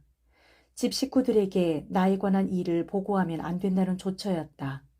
가정부는 내가 온 다음부터 잠을 나가서 잤다. 나는 처음 약속대로 안 돼요라는 말을 그에게 하지 않았다. 아무도 그에게 안 돼요라고 말하지 못했다. 나는 전혀 다른 세상 사람과 생활하고 있었다. 우리는 출생부터 달랐다. 나의 첫 울음은 비명으로 들렸다고 어머니는 말했다. 나의 첫 호흡이 지옥의 불길처럼 뜨거웠을지도 모를 일이다. 나는 모태에서 충분한 영양을 보급받지 못했다. 그의 출생은 따뜻한 것이었다. 나의 첫 호흡은 상처난 곳에 산을 흘려넣는 아픔이었지만 그의 첫 호흡은 편안하고 달콤한 것이었다. 성장 기반도 달랐다. 그에게는 선택할 것이 많았다. 나나 두 오빠는 주어지는 것 이외의 것을 가져본 경험이 없다. 어머니는 주머니가 없는 옷을 우리들에게 입혔다. 그는 자라면서 더욱 강해졌지만 우리는 자라면서 반대로 약해졌다. 그가 나를 원했다. 그는 원하고 또 원했다. 나는 밤마다 알몸으로 잠을 잤다. 나는 밤마다 꿈을 꾸었다. 꿈속에서 오빠들은 다른 공장에 취직이 되어 일을 나갔다. 아버지는 하루에도 몇 번씩 달을 왕복했다. 잠이 든 듯 만 듯한 상태에서 나는 어머니의 목소리를 듣고는 했다. 영희야, 넌 집을 나가 뭘 하고 있는 거냐? 그러면 나는 대답했다. 그의 금고 속에 우리 아파트 입주권이 들어있어요. 그걸 맨 밑으로 내려놨어요. 아직 팔리지 않았어요. 팔리기 전에 그걸 꺼내가지고 갈래요. 그의 금고 번호를 알아놨어요. 누가 너더러 그런 짓을 하라고 했니? 빨리 일어나 옷을 입어라. 안 돼요, 엄마. 우린 성남으로 가기로 했다. 빨리 일어나라. 안 돼요. 너의 증조 할머니, 동생 한 분이 알몸 시체로 수리조합 본물에 막혀 있었단다. 왜 그랬는지 아니? 주인 서방과 잠자리를 함께 했기 때문이야.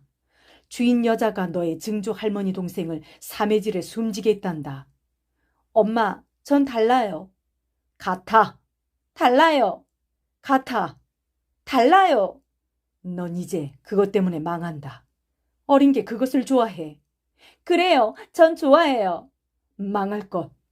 몸부림치다 눈을 떠보면 밤중이었다. 그는 깊은 잠에 빠져 깨어날 줄 몰랐다.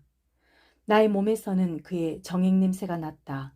그는 나를 좋아했다. 그는 어린 나를 좋아했다.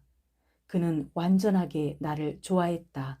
그래서 나는 도덕적인 고통에서 벗어날 수 있었다. 나는 그의 금고에서 우리의 것을 꺼냈다. 그의 금고 속에는 돈과 권총과 칼이 함께 들어있었다. 나는 돈과 칼도 꺼냈다. 나는 달 천문대 밑에 쪼그리고 앉아있는 아버지의 모습을 상상했다. 아버지는 이미 50억 광년 저쪽에 있는 머리카락 좌의 성운을 보았는지 모른다. 50억 광년이라면 나에게는 영원이다. 영원에 대해서는 나는 별로 할 말이 없다. 한밤이 나에게는 너무나 길었다. 나는 그의 얼굴에서 수건을 떼고 약병의 뚜껑을 닫았다. 나에게 더없이 고마운 약이었다. 첫날 그 약이 괴로워하는 나의 몸을 마취시켜 잠속으로 몰아넣었다. 그래서 나는 그의 처음 표정을 볼 수 없었다. 나는 손가방을 열어 그 안의 것들을 확인했다. 모두 가지런히 넣어져 있었다. 나는 옷을 입었다. 머리가 어지러웠다. 방문을 열고 거실로 나갔다. 그를 돌아보지 않았다. 내가 가지고 가야 할 것은 이제 없었다. 집을 나올 때 입었던 옷, 뒷굽이 다른 신발, 큰오빠가 사준 줄 끊어진 기타는 이미 그 집에 없었다. 나는 심호흡을 하고 현관문을 열었다. 밖으로 나가 반대로 밀었다. 문은 닫히면서 스스로 잠겼다. 날이 밝으려면 아직 멀었다. 나는 아파트 앞에서 택시를 기다려 탔다. 택시는 불을 켜고 빈 영동거리를 달렸다. 어지러워 눈을 감았다. 제3 한강교를 건널 때 나는 차를 세웠다. 문을 열고 나가자 시원한 공기가 몽롱한 정신을 일깨워 주었다. 나는 난간을 짚고 이제 희뿌연 빛을 반사하며 흘러가는 강물을 내려다보았다. 운전기사가 따라 나와 난간에 기대어 섰다. 그 자세로 담배를 피우며 나를 보았다. 날이 밝기 시작했다. 아버지가 누워 난 한겨울 동안 어머니는 취로장에 나가 일했다. 어머니가 집을 나설 때마다 맞았던 그 새벽의 빛깔을 이제 알았다. 자갈 채취선에서 날카로운 금속성이 들려왔다. 내가 탄 택시는 남산 터널을 빠져 시내를 가로질러 달렸다. 주인들은 아직 잠자고 있었다. 이 거리에서 구할 자비는 없었다. 나는 낙원구에서 내렸다. 나는 낙원구의 거리와 골목을 걸으며 시간을 보냈다. 마지막으로 다방에 들어가 차를 마셨다. 차를 마시면서 아버지의 도장이 찍힌 매매 증서를 꺼내 찢었다. 우리가 어렸을 때 이 일대는 채마밭이었다. 나는 차를 마시고 채마밭 위에 깔아놓은 포장 도로를 따라 걸었다. 이제 더 이상 헤맬 필요가 없었다. 나는 곧장 행복동 동사무소를 향해 갔다. 동사무소는 아침부터 붐볐다. 내가 줄 뒤에 가서 서는 것을 건설개원이 힐끗 보았다. 그는 일을 하다 말고 나를 뚫어지게 보았다. 난장이 딸 아냐? 직원들이 수근거리는 소리가 나에게까지 들렸다. 나는 똑바로 서서 차례를 기다렸다. 도장 찍는 소리, 표찰 떨어지는 소리, 웃음소리가 들렸다. 나는 우리 집 표찰을 꺼내 들었다. 어머니가 남긴 식칼 자국이 손끝에 느껴졌다. 나의 차례가 되었다. 어쩐 일이지? 건설개원이 물었다. 집이 이사간 건 알아? 네. 나는 말했다. 철거 확인증이 필요해서 왔어요. 철거 확인증은 왜? 그가 알 수 없다는 표정을 지었다. 입주권을 팔았잖아. 팔아버리고 무슨 필요로 그러는 거야? 그 세단차 사나이가 사갔지? 옆 사나이가 말했다. 나는 몇 초 동안 가만히 서 있었다. 아저씨는 어느 편이에요? 내가 말했다. 아파트에 들어가야 할 사람은 저희예요. 나는 그래. 개원이 옆 사나이를 보았다. 그들은 어깨만 들었다 놓았다. 서류를 갖고 있어? 서류는 무슨 서류야? 당사자 입주인데 계고장과 표찰만 있으면 돼. 그걸 갖고 있다면 우리가 할 말은 없어. 여기 있어요. 나는 표찰과 철거 계고장을 내주었다. 두 사람이 그것을 받아 대장과 비교해 보았다. 옆 사나이가 표찰을 큰 통에 던져 넣었다. 그 안에 많은 표찰이 들어있었다. 우리 표찰이 가벼운 생철 소리를 내며 그것들 위에 떨어졌다. 건설개원이 용지를 내주었다. 나는 거기에 써넣었다. 아버지의 이름, 주민등록번호, 생년월일, 무허가 건물 발생 연도를 써넣으며 나는 손을 떨었다. 글씨가 제대로 써지지 않았다. 몸이 약해져서 그래. 나는 생각했다. 큰오빠의 말대로 나는 어렸을 때부터 잘 울었다.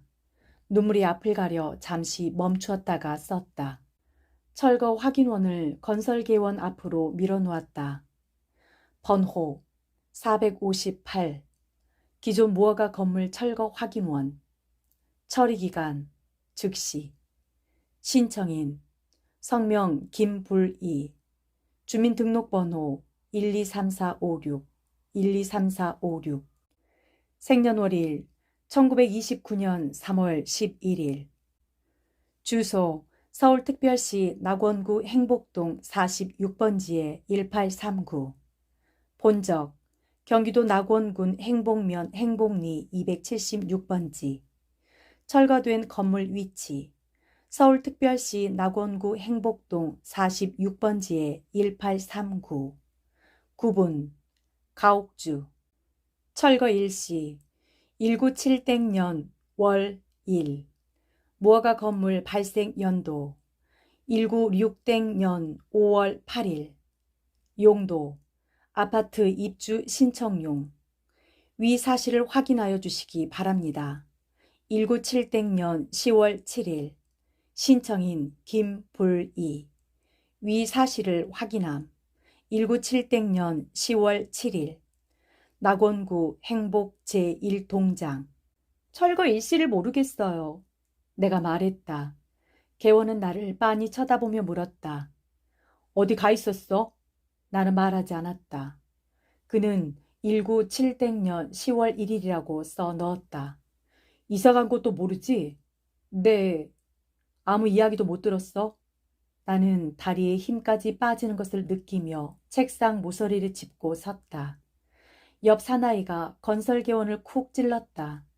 개원은 위 사실을 확인함 옆에 작은 도장을 찍고 그것을 안쪽 사무장에게 넘겼다. 나는 줄 밖으로 나서며 이마를 짚었다. 가벼운 미열이 전신에 일었다.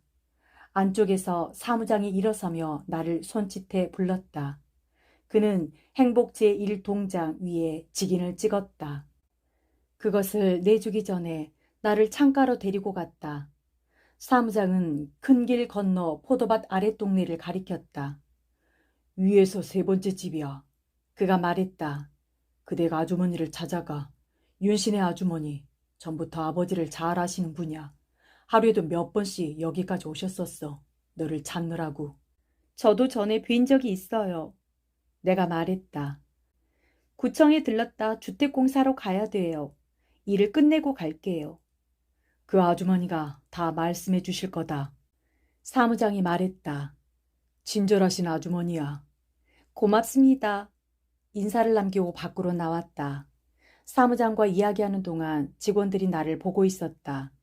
그들은 무언가 나에게 말하고 싶어 했다. 잠시도 그곳에 서 있을 수가 없었다. 큰 길로 나가 택시를 잡았다. 슈퍼마켓 앞을 지날 때 빵집이 보였다. 다른 아이들이 내가 했던 일을 하고 있었다. 거기서 고개를 돌렸다면 우리 동네를 한눈에 볼 수 있었을 것이다. 나는 참았다. 차마 고개를 돌려 볼 수 없었다. 구청 일은 좀 쉽게 끝났다. 나는 주택과로 가서 철거 확인증을 내주고 입주 신청을 했다. 구청 층계를 내려오면서 심한 어지러움을 느꼈다. 몇 년을 밖에서 산 것 같았다. 그가 나를 더욱 약하게 만들었다. 나는 집을 나온 다음 편한 잠을 이루어 본 적이 없다. 나는 모태에서뿐만 아니라 출생 후에도 충분한 영양을 보급받지 못했다. 집을 나온 다음 그와 대한 식탁은 늘 풍성했다. 그 영양은 축적이 되지 않았다. 내가 받는 정신적 압박 때문만은 아니었다. 나에게 맛있는 음식을 제공한 그가 거기서 취한 열량을 다시 빼앗아갔다. 마지막 밤을 꼬박 새운 것도 영향을 주었다. 아무데나 눕고 싶은 생각뿐이었다. 빨리 일을 끝내고 시내 아주머니를 찾아가야지.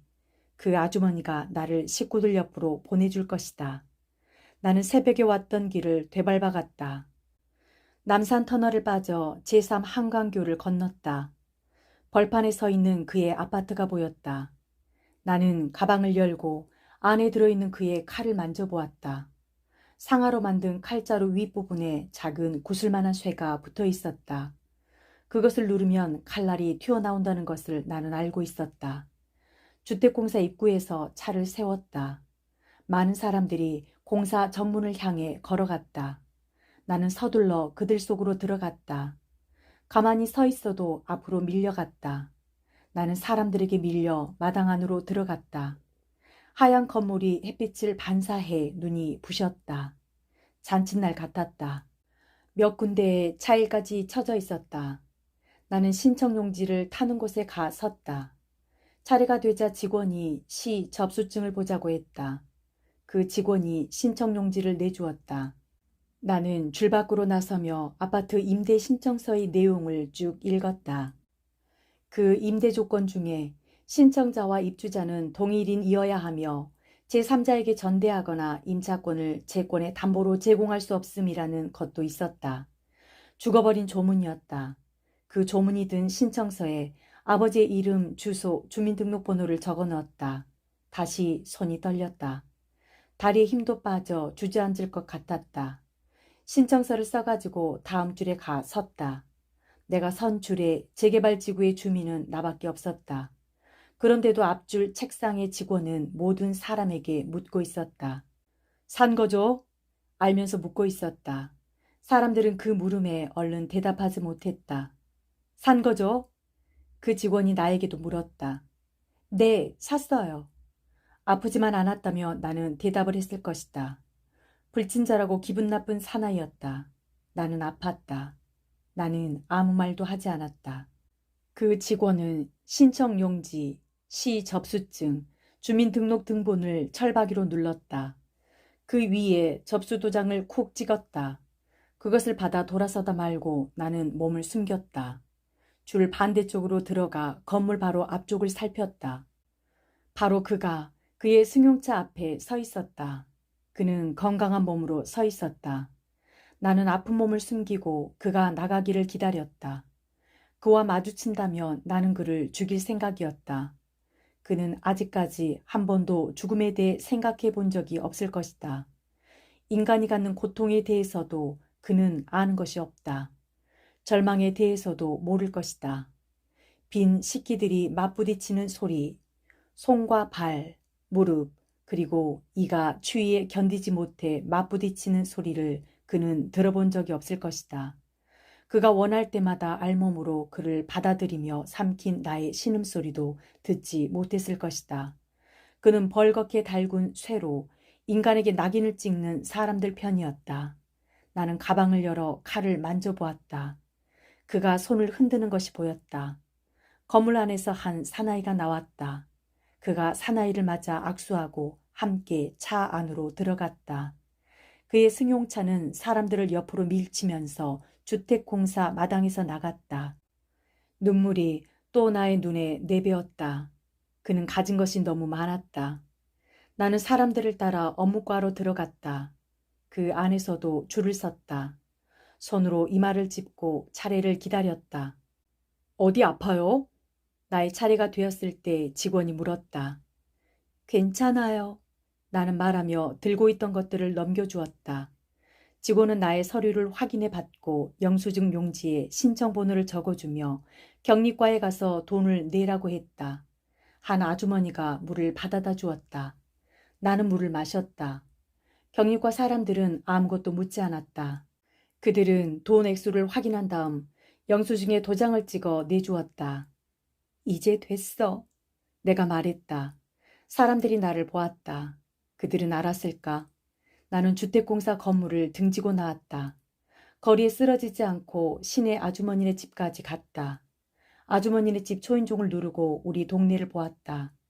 우리 집이, 이웃집들이, 온 동네의 집들이 보이지 않았다. 방죽도 없어지고 벽돌 공장의 굴뚝도 없어지고 언덕길도 없어졌다. 난장이와 난장이의 부인, 난장이의 두 아들, 그리고 난장이의 딸이 살아간 흔적은 거기에 없었다. 넓은 공터만 있었다. 시내 아주머니가 딸의 이름을 큰 소리로 부르며 나와 나의 몸을 부축해 안았다. 안녕하세요. 하는 인사도 제대로 못했다. 시내 아주머니는 전에도 다친 아버지를 이렇게 부축해 안아 일으켰었다. 아주머니와 아주머니의 딸이 나를 방으로 안아다 눕혔다. 딸이 물수건을 해오고 아주머니는 나의 옷을 풀어헤쳤다. 아주머니는 어머니처럼 나에게 해주었다. 물수건으로 얼굴을 닦아주고 손과 발을 닦아주고 폭신한 이불을 내려 덮어주었다. 고맙습니다, 아주머니. 내가 말했다. 나는 겨우 눈을 떴다. 자, 아무 말도 하지 마라. 아주머니가 말했다. 의사 선생님을 모셔오마. 오늘은 아무 얘기도 하지 말자. 괜찮아요. 내가 말했다. 저절로 눈이 감겼다. 잠을 못 잤을 뿐이에요. 잠이 와서 그래요. 그럼 잠을 자라. 한 잠 푹 자. 빼앗겼던 걸 찾아왔어요. 잘했다. 수소까지 끝냈어요. 잘했어. 이사 간 데를 아시죠? 알잖구.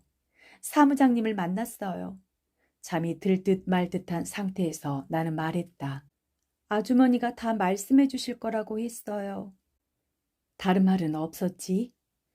무슨 일이 있었어요? 한잠 자라. 자고 나서 우리 얘기하자. 말씀을 듣기 전엔 못 잘 것 같아요. 내가 다시 눈을 떴다. 아주머니의 딸이 마루로 나갔다. 이내 대문 소리가 들렸다. 병원으로 의사를 데리러 가는 길이었다. 아주머니가 말했다. 내가 집을 나가고 식구들이 얼마나 찾았는지 아니? 이 방 창문에서도 보이지? 어머니가 헐린 집터에 서 계셨었다. 너는 둘째치고 이번엔 아버지가 어딜 가셨는지 모르게 됐었단다. 성남으로 가야 하는데 아버지가 안 계셨어. 길게 얘기해 뭐하겠니? 아버지는 돌아가셨어. 벽돌 공장 굴뚝을 허는 날 알았단다. 굴뚝 속으로 떨어져 돌아가신 아버지를 철거반 사람들이 발견했어. 그런데 나는 일어날 수가 없었다. 눈을 감은 채 가만히 누워 있었다. 다친 벌레처럼 모로 누워 있었다. 숨을 쉴 수 없었다. 나는 두 손으로 가슴을 쳤다. 헐린 집 앞에 아버지가 서 있었다. 아버지는 키가 작았다. 어머니가 다친 아버지를 업고 골목을 돌아 들어왔다.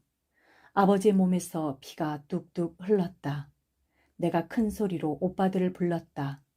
오빠들이 뛰어나왔다. 우리들은 마당에 서서 하늘을 쳐다보았다. 까만 쇠공이 머리 위 하늘을 일직선으로 가르며 날아갔다. 아버지가 벽돌 공장 굴뚝 위에 서서 손을 들어 보였다. 어머니가 조각마루 끝에 밥상을 올려놓았다. 의사가 대문을 들어서는 소리가 들렸다. 아주머니가 나의 손을 잡았다. 아 하는 울음이 느리게 나의 목을 타고 올라왔다. 울지마 영희야. 큰오빠가 말했었다. 제발 울지마. 누가 듣겠어? 나는 울음을 그칠 수 없었다. 큰오빠는 화도 안 나? 그치라니까. 아버지를 난장이라고 부르는 악당은 죽여버려. 그래, 죽여버릴게. 꼭 죽여. 그래, 꼭. 꼭!